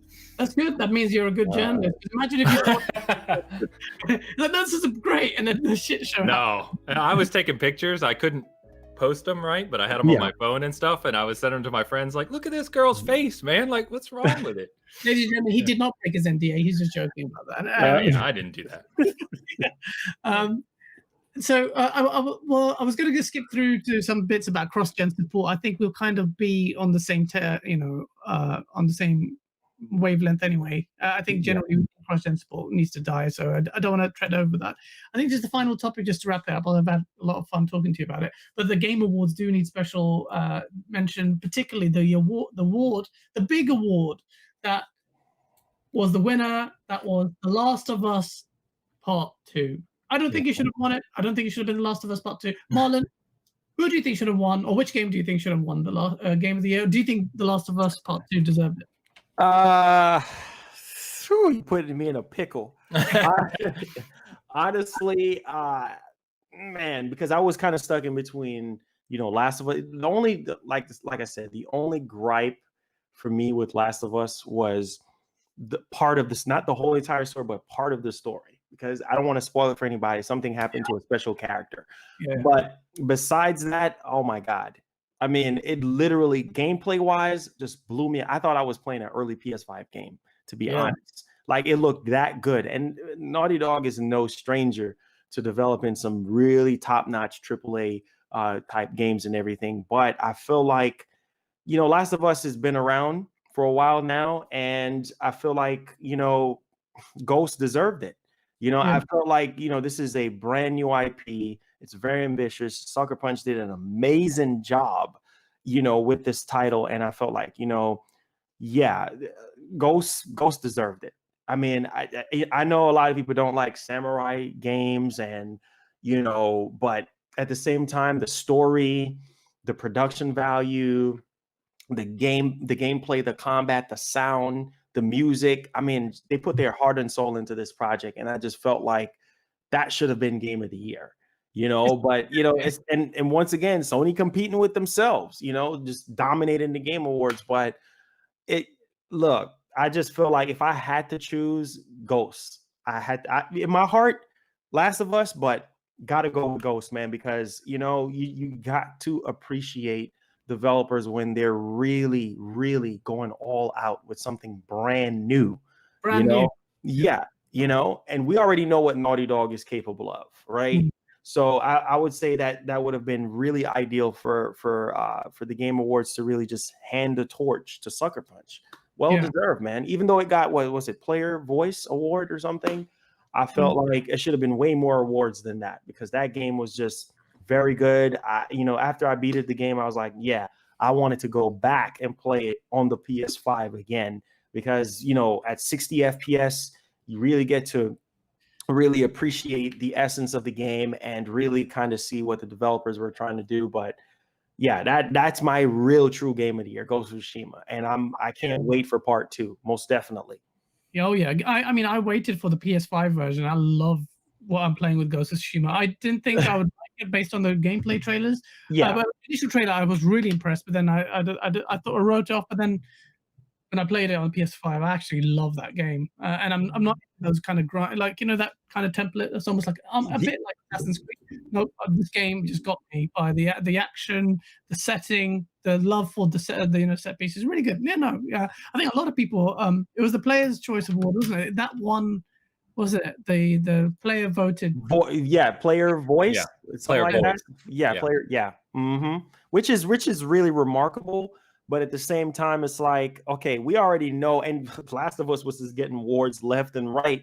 And I was like, come on, like something for Ghost, like, something, because it's like I said, Sucker Punch, they did a great, phenomenal job on this title. And, it just that was Sony's last hurrah for PS4 in my eyes. Like after Last of Us, 2 came out, I was like, yeah, like this really showed you what the PS4 could do.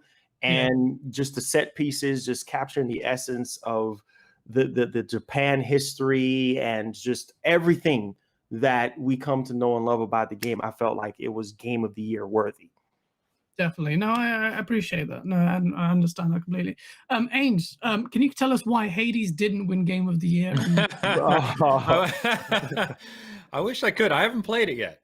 Oh man, you're missing out. Amazing. I know. I've had so many people tell me, how have you not played this game yet? And Steve, who reviewed it for our site, gave it a 9. He said it's one of his favorite games of the year, and I've heard it from everyone. I haven't gotten to it, so I want to play it. Yeah, I'm kind of weird on this one. Last of Us 2. So to set the stage, Last of Us 1, I believe, is one of the 5 best games of all time. Yeah. I adore that game. Yes. I've done a retrospective on that game. I've written a long article on that game. Yes. Ellie and Joel mean the world to me. Yes. I just adore that game. So Last of Us 2, I have tons of merch. I mean, I have everything for that game around here, and I was crazy pumped for it.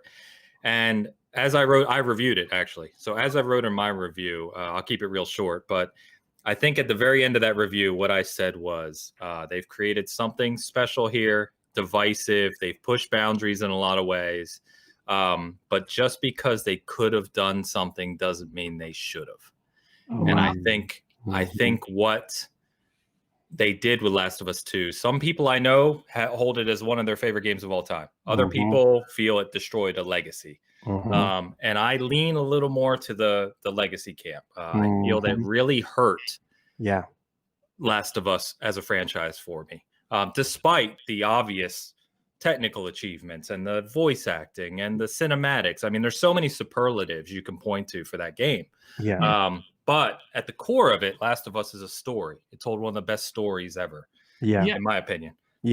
And I think Last of Us 2, even though it tells its own story, which is very powerful, no doubt, it did so by breaking down a lot of what made the first one special to me. So I'm very opinionated on that game. In fact, Angela, who writes for our site, who you guys know, she just put up an article calling it the most controversial game of the year. I don't think anyone can argue with that.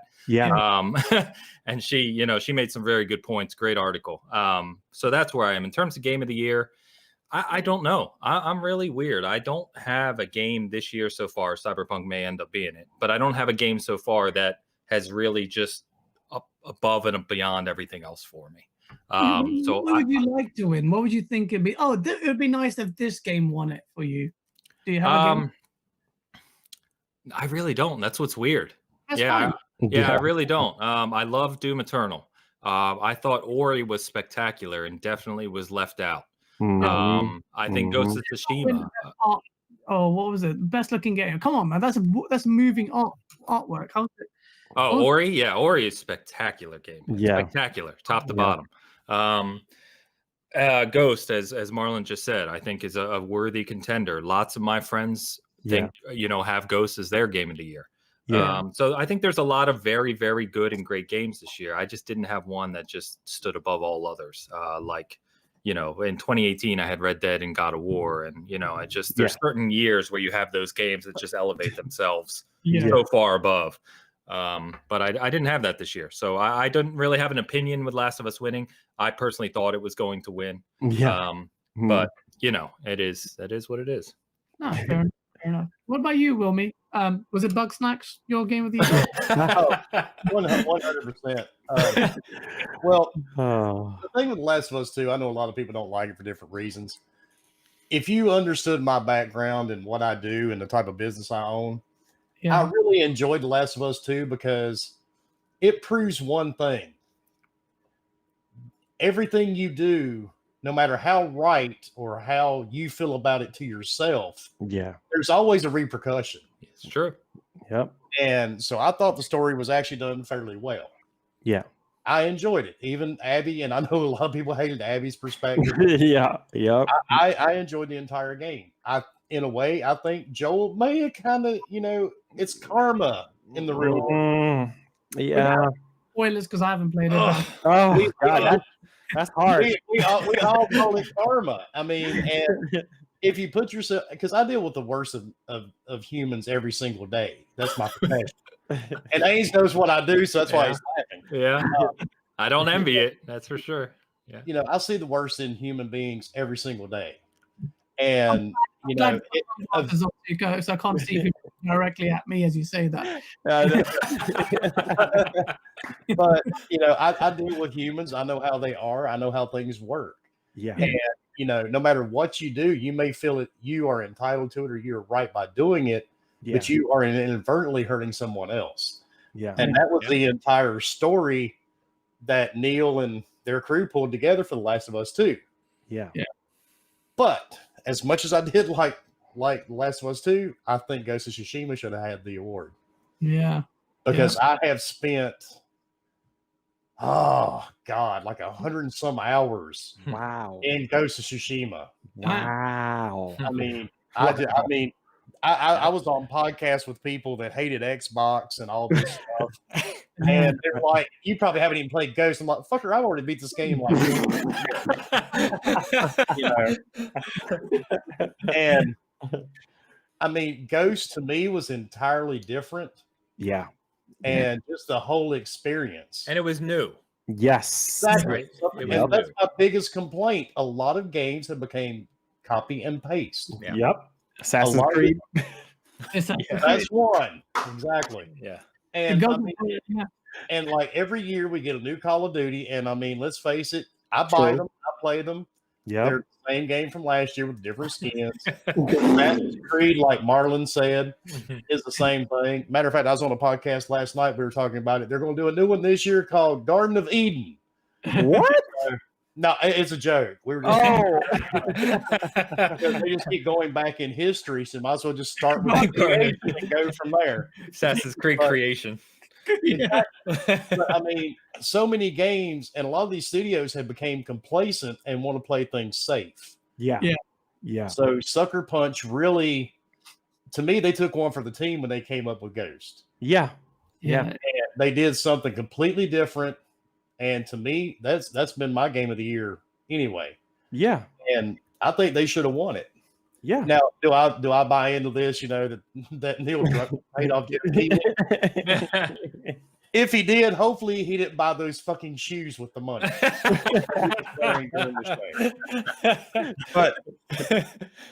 But the thing is, I just think Ghost should have had it. I mean, it kind of annoyed me Ghost didn't get it, even though as much as I did like The Last of Us 2. Yeah. I mean, because I'm going to admit, I'm not going to say it because I don't want to give away a spoiler. I didn't mind seeing what happened to Joel. Yeah. Oh, okay. Ouch. I like that when people take narrative risks. People just threw the, it's my most beloved character or whatever. But, generally people take, I haven't played it, by the way, but I couldn't escape. But, I mean, at the end of the day, it's a video game. That's true. That's true. it. I mean, this isn't like, me and Joe were hanging out. He didn't come over, we weren't playing Halo, on my big screen or anything like that. I don't know the dude. Yeah. The hardest part in that game, I don't know about anyone else, but when you had to, no spoilers, but when you had to play as Abby, I think everyone knows you do that. And you had to fight Ellie. I was like, no. Oh my God. Yeah. I was like, no, I'm done. I put the controller down. So did I. I can't do it. I did too. I said, I'm not doing it. And the game doesn't let you progress. And I was like, oh, this is painful, man. Like, Ellie's my girl. Like, no. Yeah. And it's funny, just to kind of piggyback off Will, it's just, I know that these characters are not real, but they feel real to me because I've built this relationship, with these characters over the years. And it's like, it just feels like a brother or a sister or something. It's like, no, like, what are you doing? No. So it's just, Joel, no. Yeah, it was a hard pill for me to, I dropped the controller. I said, no. I was like, oh my God. I said, are you kidding me? Why? I get what he did, but why? It's called karma. And to Wilmie's point, right? Like for them to show, quote, the other side, it takes a risk. Yeah. And it's not easy to tell a story like that has already a foundation set. And so I think they deserve a lot of praise for the things they did do. Yeah. But it's just the way it went about it was tough. A lot of people got overly emotional about the plot. They did. They did. Yep. They did. Yep. Myself included. I'm not going to lie. Yeah. In terms of Ghost, one other thing that you guys, were commenting about Ghost that I would have, in the vein that you guys were saying, I would have liked to have seen it win, is because it would have been amazing to see Sucker Punch get that award instead of Druckmann and Naughty Dog, when everybody thinks Druckmann and Naughty Dog are going to get it. Yeah. You know what I mean? Yeah. And Sucker Punch, Infamous wasn't a bad game by any means. But they hadn't taken their development to that next level yet. Sucker Punch had. Yeah. And I had doubts. I said it before the game launched that they could. Yeah. Because it's not easy to do, as we've talked about with several other times tonight. But they did. Yeah. And I think they deserve all the credit for that, because as we've been discussing, developing a game like that, new IP based on actual history. Yes. With a great combat system and all the things it does well. Yes. They deserve credit for that. Yeah. I agree. I agree 100%. That's why it broke my heart, because I was like, dang, like, come on, like, because Naughty Dog, like I said, they're a staple in gaming. You know what I'm saying? You know what you're gonna get with Naughty Dog. It's gonna be super polished. The story is gonna be very in depth and everything. But Sucker Punch has come a far way, and to make a game like that on that grand of a scale, It's Yeah. insane. You know, I know some people. Oh, it's just basically Assassin's Creed with you're a samurai, but it's basically. And I'm like, when you match up Assassin's Creed with Ghosts, it's like I just don't have that same feeling. You know, it's a completely different game. You know, but I know everybody has their opinion on that. But yeah, Ghosts, man, that game got robbed. Like, yeah, like big But time. At least the fans and the people picked it, and in a way, it got That's it. true. It's true. So, like, the spiritual winner really is Ghost. Yeah. We can say that. I mean, and also to Wilmy's point about the narrative in The Last of Us being, you know, quite harsh. Yeah. I kind of get an idea what you do, Wilmy, for a living. It sounds really cool, if you don't mind me kind of saying that. I think that is an indication of I have no idea. So well, you're gonna have to clip that, Wilmy. You're oh, gonna have really? to clip it. Oh, God. I think If you really must know, I can tell you, I own a bio company. are you on a Wow. We do crime scene, trauma, all that good stuff. Wow. Okay, can I I take had my a feeling. Yeah, I yeah. had a feeling. So when I said I see the worst of people every day, I wasn't joking. Not easy work, man. Wow. You see some extra level shit. I thought you were like in like military or something. Oh, But I that- used to be, yeah. Yeah. Oh, I was yeah. getting that vibe too. I was getting that. I got away from there a few years ago, dude. I'm Oh, out. wow. It was the Lancer behind you made me think that, okay, he's like You thought he was a gear. You thought I was a gear, right? Okay, well, I'm not on roids, dude, so come on. Dog, cold, bear, protect Oh, the wow. resonator. oh, okay, now I get what you're saying when it comes to seeing the bad side. And you know what? You have to respect game devs for taking that risk as Yeah. well. Maturity True. is hard to hit in games. And so, yeah. And Wow. people get cozy with the character. I mean, they do it on TV shows. Yeah. Flip out on TV shows and movies. Yeah. Game of Thrones was a classic. Yeah, exactly. Oh my god. Oh Yeah, my- I mean, look at and the only one I've ever watched. I'm not gonna lie, I don't watch any of those. I watch Stranger Things. That's it. All this other stuff I don't Okay. watch.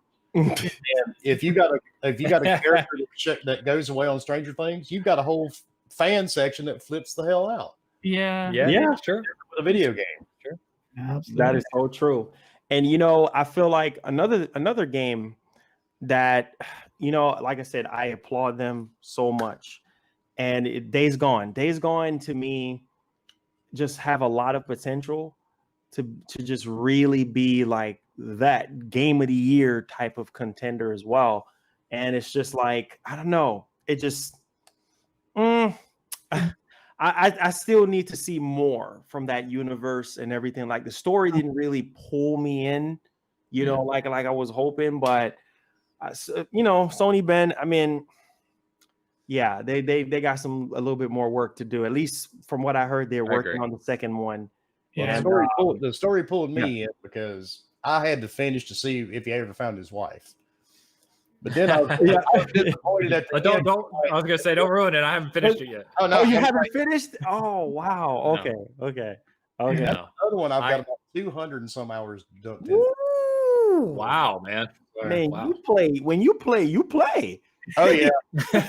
When I get into one, I get into it. That's good. Wow. Yeah, I it's don't just know if you can see him. I've got Deacon on the wall behind me. Nice. He's walking. Yeah, see, Oh, that's dope. Wow. Okay. Yeah. It plays so amazing on PS5. It's like you're playing a PS5 Days Gone game. Like Yeah, it's built from the that's ground why I up. need to go back to it. Oh my god. Yeah. It's if you're playing it on an OLED, oh forget it, man. Yeah. Forget it. You're gonna be I'll blown get back away. to it as soon as Cyberpunk's done in 10 months. Yeah. Whenever I get finished that game. 10 months, right. So none of you said Hades, which sucks. But Only because I haven't played it. I haven't played it either. I Try haven't played it. Asa, what was your game of the year? Don't have one. What? Oh wow. Don't play games. Don't know Well, I what is didn't. this. What game? He says, I don't know. No, I said I don't have Oh. one. I don't play games. I've said before on other things, it depends on your criteria. If you're looking for polish, then it is The Last of Us. It's the most polished, most high production game out there. If you're looking for innovation, for me, it's Half-Life Alyx. If you're looking for fun, I Yeah. haven't played Hades. I haven't played Ghost of Tsushima yet. That's on my to-do list. So Yeah. I want to play Half-Life Alex. Nice. Half-Life Alex. I've got the Oculus Quest 2. Yeah, most definitely. Nice. Yeah. Yeah, it was close to getting me to buy a new VR headset just for that because I really want to play it, but I'm like, I don't know when I'd use it otherwise, personally. That Facebook thing is a big stopper for a lot of people, which I understand, because that mandatory thing is a problem, and I don't feel right with it. But other than that, it's an amazing headset. It's actually it's like magic when you put it on your head. I can't say. I think next year is going to be tough. Like that's exactly what I was going to lead on to. Our final topic. Literally, what is 2021? Alan, you're already ahead of time. What do you think? What do you think for 2021? 2021 is going to be an insane year. I mean, we still need to find out what Microsoft is going to be doing. We heard about Starfield potentially coming out next year. Of course, we know Halo Infinite, but man, Sony. Next year is going to be insane because, you know, you look at games like Horizon Forbidden West, that is very ambitious. The team, we already know what they're capable of and everything like that. And so that alone right there, you got Gran Turismo, obviously people that played Gran Turismo, you know, from day one and just, you know, all the way up onto Sport. You know what you're getting yourself into with that. Ratchet and Clank, insane. Returnal looks very promising, even though there's talks now about it's not worth the $70 price tag that Sony is, you know, charging for their games now and everything. And I'm like, guys, just give the game a chance. It reminds me of Lost Planet from back in the day a little bit. It does look a little bit like that, yeah. You know, so and this is like Housemarque's like first AAA sort of game.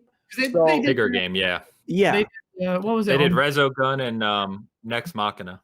Yeah. They're a good studio, man. They're talented. Yeah, I actually platinumed Resogun that much. How much I loved it, but okay. Yeah.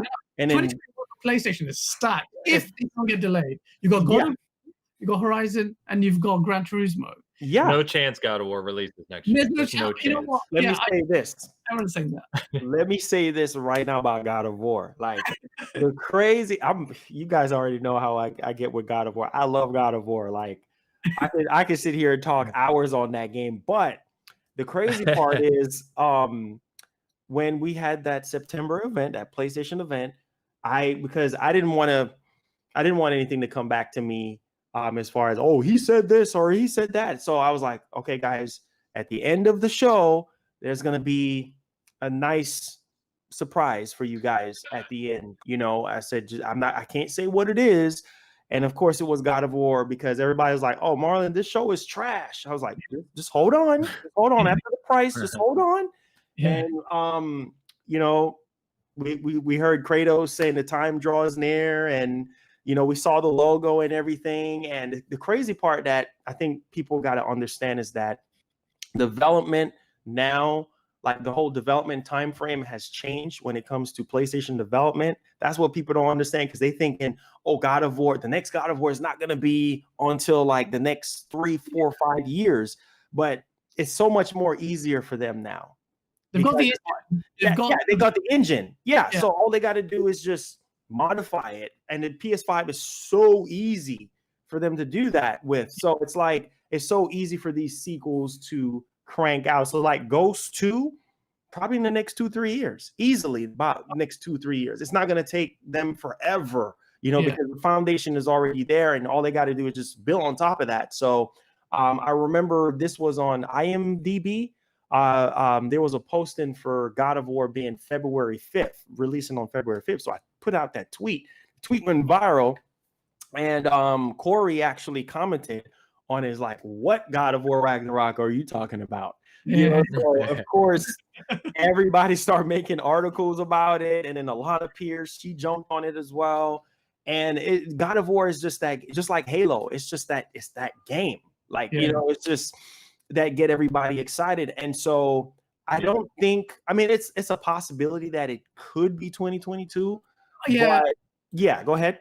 No, I actually agree with you. I'm torn. Yeah. I'm sitting on the fence. Part of me think it's definitely getting delayed. Other part of me, I completely agree with you. The Well, engine they're building it off the tech of the old one. Yeah. Presumably yeah, not. and it depends what the game is. It depends Yeah. on scope, right? Yeah. So if, Yeah. if it's a continuation of what we saw in 2018 for the PS5, and the scope is a little more narrow than building a brand, to your point, building a whole new world, whole new characters, all this, then yeah, they could probably do it similar, not akin to, but similar to what we saw with Miles Morales. Yeah. Right? They took Yep. the foundation of 2018 Spider-Man Yep. and they turned around a sequel in a decent time frame. So Yeah. really depends on game scope.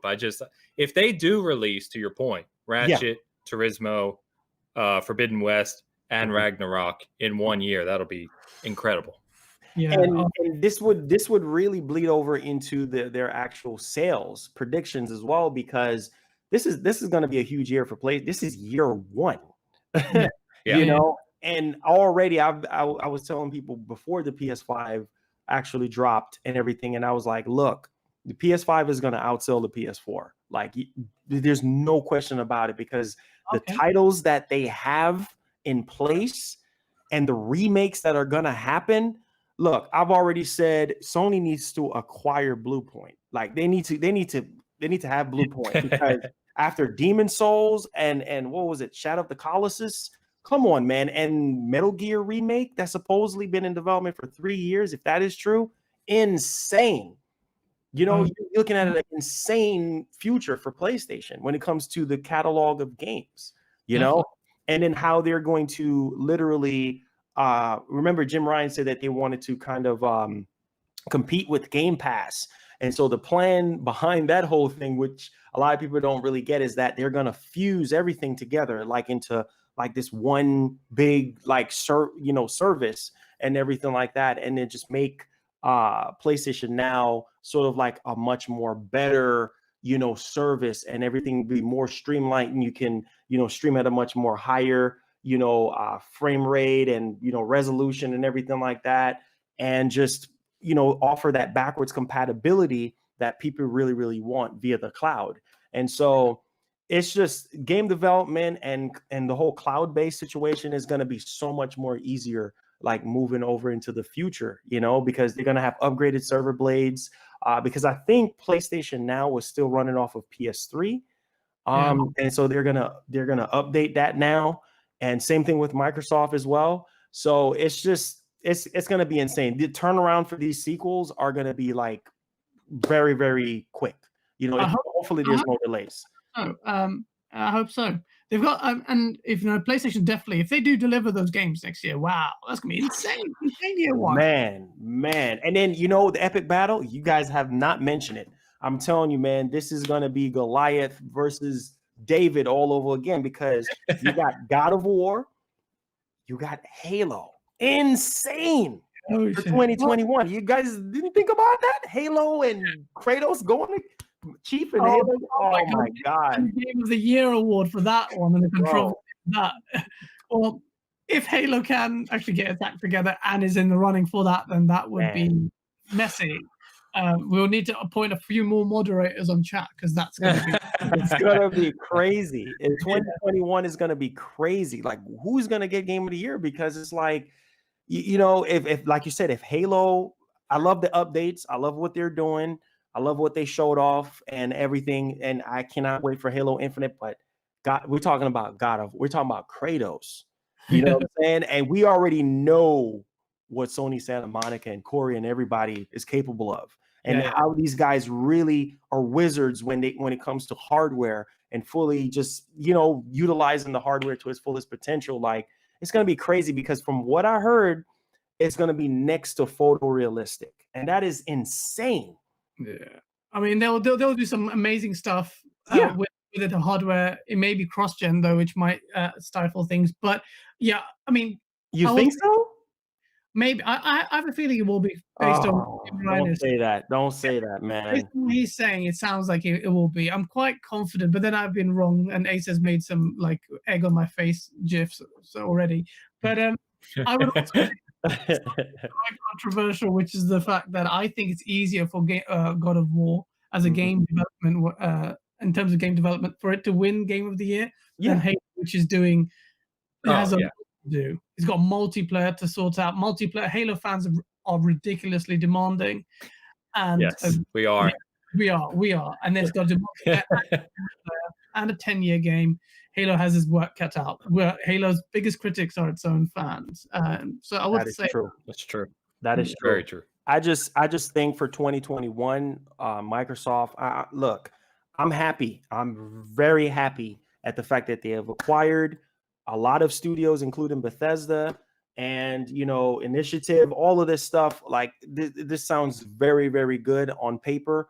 But I think the biggest problem for Microsoft over the years is executing, and they really have to hone in on executing these games, because there's a lot of games in the pipeline. We're talking about Fable, we're talking about State of Decay, I mean, it's a lot of stuff. Yeah, it's like you've got Perfect Dark, you've got Elder Scrolls, you've got Doom, you've got Fable, there's so many mad titles in Xbox. Competition. Avowed.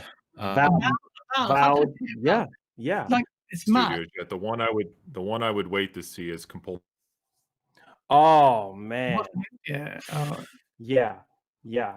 I mean, it's they've got a lot in the chamber. So if nothing else, I keep saying it right. Think of how spoiled we're getting.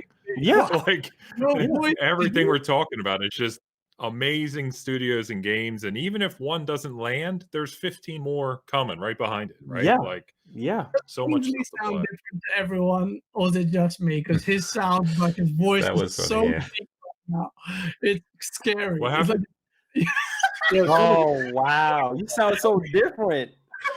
You sound like the Doomslayer finally spoke, man. He's like, yo, man, I really like bullshit games. So based in I felt that in the back of my head. Wow. I don't know. I haven't changed anything. I don't know what's happening. Like, keep it that I thought way. he was using software or something to alter his voice there for a second. Oh man, that's Wow, brilliant. that's pretty red. Sorry, Izzy, I lost. Mariana said sound like an evil villain. It's brilliant. Sounds good. Sorry, I interrupted you there. But yeah, sorry, Wilmy. What is your predictions for 2021? I'm gonna be honest with you, dude. Going now, Yeah. I don't really have any because Wow. I don't really do the prediction thing because I don't want to look like an ass at the end of the day. But I don't really care, to be honest. I'm just I'll look forward to whatever releases when it releases and playing it, and hopefully I'll have enough time to play all of them. Yeah, sounds like you do need that because you really go into in on your games. I am envious of that. Mariana, thank you so much for the $5 super chat. All this Halo bad talk got Ains' true voice to come out. Yeah, you know what? We're being critical, but I completely understand Ains' passion for Halo, and we're critical for a reason. Halo has immense potential, and what Halo's done for a game, it's huge. So this is 343's last chance to prove that it can handle Halo. Yeah. It's very interesting to see how this turns out. Asa, do you have any predictions for 2021? No, he didn't. Smart man. He was my God. me on this podcast just because I was going to say that. I'll give you one prediction that's not for 2021. PSVR 2 will be very, very good. That's my PSVR 2, man. Them patents are insane. Talking about like you can smell stuff, and man, it's crazy the stuff I've seen. Like I don't want to see stuff on VR. Well, I don't know if I'm into that because Like, there's a lot of dudes watching porn on that shit, man.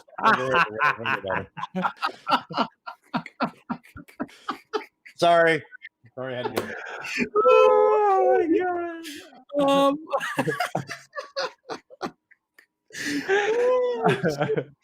I'm definitely clipping that one.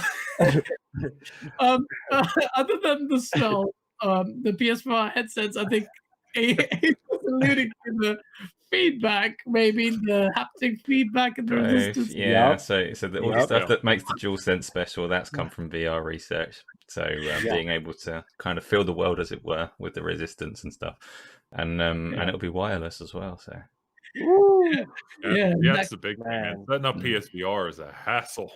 Yeah, Your yeah. voice is- I mean, all them Does it sound crazy? oh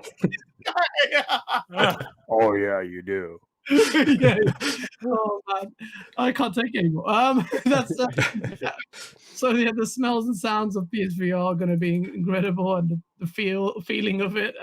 But yeah, I tell you, a crazy combination. And I dare anybody, and even moving over into the next generation of PSVR, I think the scary factor for me was playing Resident Evil 7. I dare anybody to play that game from start to finish. I don't care what type of heart you have. Play that from start to finish with PlayStation VR, and I guarantee you, We'll you be should play sick. Visage in VR. Which one? Visage. Oh Is it- my god! Yeah, play Visage and do it in VR. Resident Evil's nothing compared to Visage. Oh really? my I god! can't do that. I can't do that. I'll I admit, could, there's no way I'm doing that. to myself. imagine Village with PlayStation VR too. Count me out. Count me Yeah. out with that one. I'm intrigued to see what PlayStation and I do give them props for trying in the VR space. So yeah. So certainly do deserve props for that, and not give. Hopefully they don't abandon it. It's been quiet, but I'm sure there's, like you say, there's patent minus the smell. Sounds really good. But yeah, thank you guys. No one mentioned anything about Nintendo though, but Nintendo's the one that's going to have a great show in Mm. 2021. I hope we get Breath of the Wild too. I don't know that next year, but and I really want a Metroid, the new Metroid. But let's see. I'm not making any predictions. This is your show, not mine. I'm not going to make a fool out of myself because I'm always be wrong with these things. Oh, well, I've got Jamil- like a bag of clips ready. Yeah, you've So got many of them. Oh yeah. oh gosh. But I don't care. You know me. I'm always wrong. So, and on that note, thank you, everyone in chat. We are wrapping it up. Thank you so much for watching. I'm just going to do the outros. Smash that like button if you enjoyed what you heard. And we're back next Saturday. Tomorrow we have a series called Versus, where we pick content creators who've never met each other, face off, battle to the death on Super Smash Brothers Melee. It's happening at the same time, 8 p.m. GMT. It's going to be joined by Julian Bardakov, who is the voice of Luigi, and he's also the guy who named the Pokemon. He is a brilliant. The show is crazy. We had a pilot on 2 weeks ago. Just check out how mental it is. And prior warning, a lot of bad, strong language on that show. But it's great fun. Gentlemen, I have to say, I could go on for hours talking to you about this, and I'm mindful that Ainsley's had a 4.5 to 5 hours stint on this. But it's been a great chat to you. I don't think I've laughed as much. That's all thanks to Wilmy on a podcast. Ainsley, Sorry, I had that effect on people. no, you don't have to apologize. We needed that, especially this year. Ainsley, so let me start with you. Thank you so much for joining us. You are a beacon, and it sounds very emotive, but it's true. You are a beacon in the journalism space, and you have the integrity, because you're not doing this for money or clicks or for the clout. You're doing it for your passion. So thank you so much for joining us, and I hope you enjoyed yourself here. And can you just tell people where they can find you, although your stuff is in the description below? Do I still sound like a villain? No, you don't. Yay! All right. Welcome back. I don't know what happened, but anyway, no, thank you. That's very Can you try? That's very kind, and I appreciate that greatly. So thank you for that, guys. So really, seasongaming.com. You can find us everywhere. So I mean, that's YouTube channel, the site. You can find about all of our contributors on the site, articles, reviews, a weekly podcast as well. That's really it, man. You can find me. I'm Ains. It's easy. I'm Porsche Power everywhere, whether it's PlayStation, Xbox, and on Twitter. So that's about it, man. Yeah, we just try to keep it very honest and positive, and always just love chatting games. I can do it for hours, as we've attested to here. I've been sitting in this chair for nearly 5 hours. So Oh wow! But you may have forgot something. You Yeah, what's forgot that? forgot to mention your club, the Anthem fan club. Aren't you love the president? And Dan's like the vice president, or did I miss it? Or did you already introduce? I'm sorry if you already said it. If you're not aware, it's become a running joke on our podcast about Anthem 2.0. Because I don't even know how we got started at this point, but it's become a long running joke. So about the potential for Anthem 2.0 and what we want out of it. So anyway, Game, hopefully. yeah, we hope. We'll meet. But no, guys, thank you again, Gaz and Asa. I know we've been trying to do this for a while, and the time overlap makes it tough. But it was an absolute pleasure. Great chatting with everyone. Good conversation. So yeah, thank you, guys. Thank you, and I know, and really, the only reason it got text so long because of the back-to-back thing. And really, thank you for soldiering through. Your insight has been incredible, as we expected. Will meet, sir. You are a legend. Where is my invite to Gaming Beyond the Box, sir? And Oh, really? yeah, How about Wednesday night? done? It's done. I have not had a chance to find a guest. There you go. Yeah, Now you realize what you're in for, right? I watch it, so yeah, I do Okay, know. good. Fort may do evil things to you, but we are no longer responsible. I'll send the waiver over to you shortly. Thank you, and thank you so much for turning up, coming on here. You are a cool, player in the community, and I can see why, because you made me laugh to no end. Your takes on it are refreshing, and yeah, very positive as well. No nonsense. I really love your show. Thank you so much for coming on, and I hope you enjoyed yourself on here. And I did. Yeah, And the Ames voice was amazing. yeah, I think that was the highlight as well. His voice. I gotta figure out how to do that consistently. Where can people find you, Wilmy? Oh, that's easy. You can find me on every gaming platform except Stadia. Just type in Wilmy Hood. You can find me on Facebook, Instagram. Oh, God. And then you can find me here on YouTube every Wednesday night at 8 p.m. Me and GBTV Nation. We have a fun time. If you've never watched the podcast, don't bring your children. It's definitely not for anybody. We recommend if you have a lot of morals, don't come to our show. We do talk a lot of trash, but we do get gaming in there. We do have topics on occasion, and sometimes on every 2 weeks we'll do Ask Wilmy. But we've got a ton of content on there. We've got somebody streaming almost daily. With Ainsley and the Iron Lords, we do playcasters whenever we all get a chance on Saturdays. So, I mean, we're easy to spot. And if there's a game on there, we put everything in a nice little playlist. So if there's a game that's came out in the last 8 years, you can probably find streams of it on the channel. Brilliant. And thank you, Isla Drummond, one of the moderators on chat. She's lovely. She's posted the content, the link to the gentleman's content in the chat below. Last but certainly not least, Marlon Gaming Nation, it's been an absolute pleasure having you on.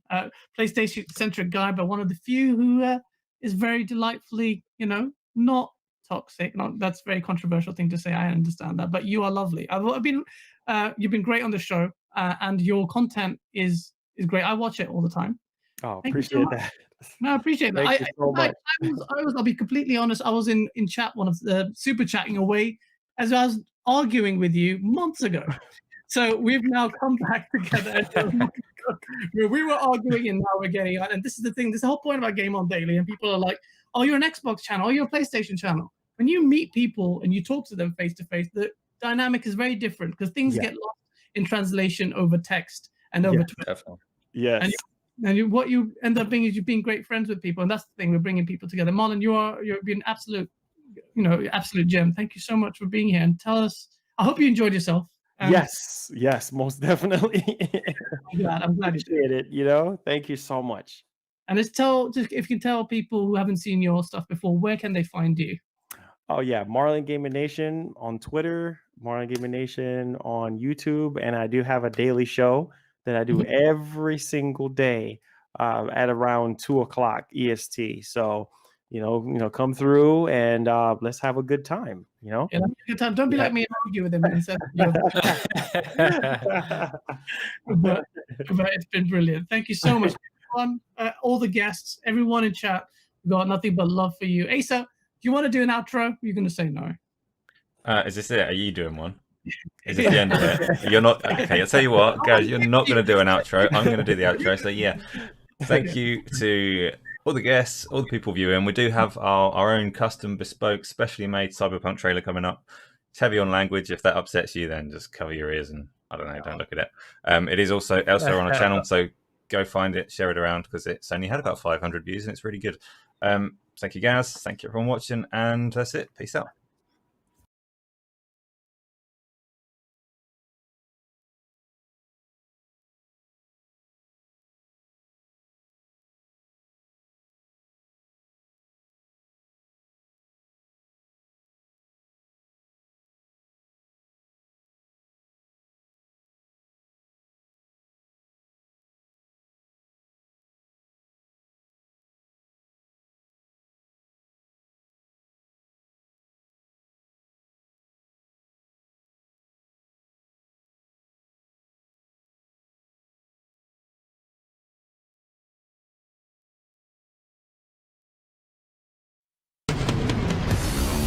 In 2077, they voted my city the worst place to live in America.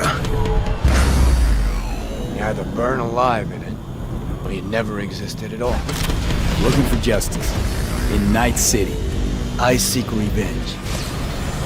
Engine's been hit! I'm losing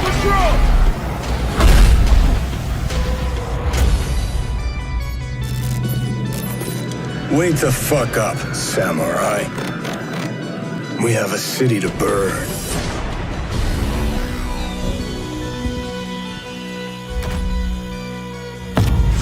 Dixon, what the fuck? Game risky, V. And you, who are you? Fuck. Do you mean to say there's an actual terrorist in my head, right now? Do whatever it takes to stop him, defeat him, gut him. Dex had a load to say about it. I hope he wasn't overselling. You blowing up all over the news. We are fucked, America. Is it gonna be dangerous? Don't you worry, Rebel. You're a dick, you know? And you're a cunt. Maybe we'll fit together after all.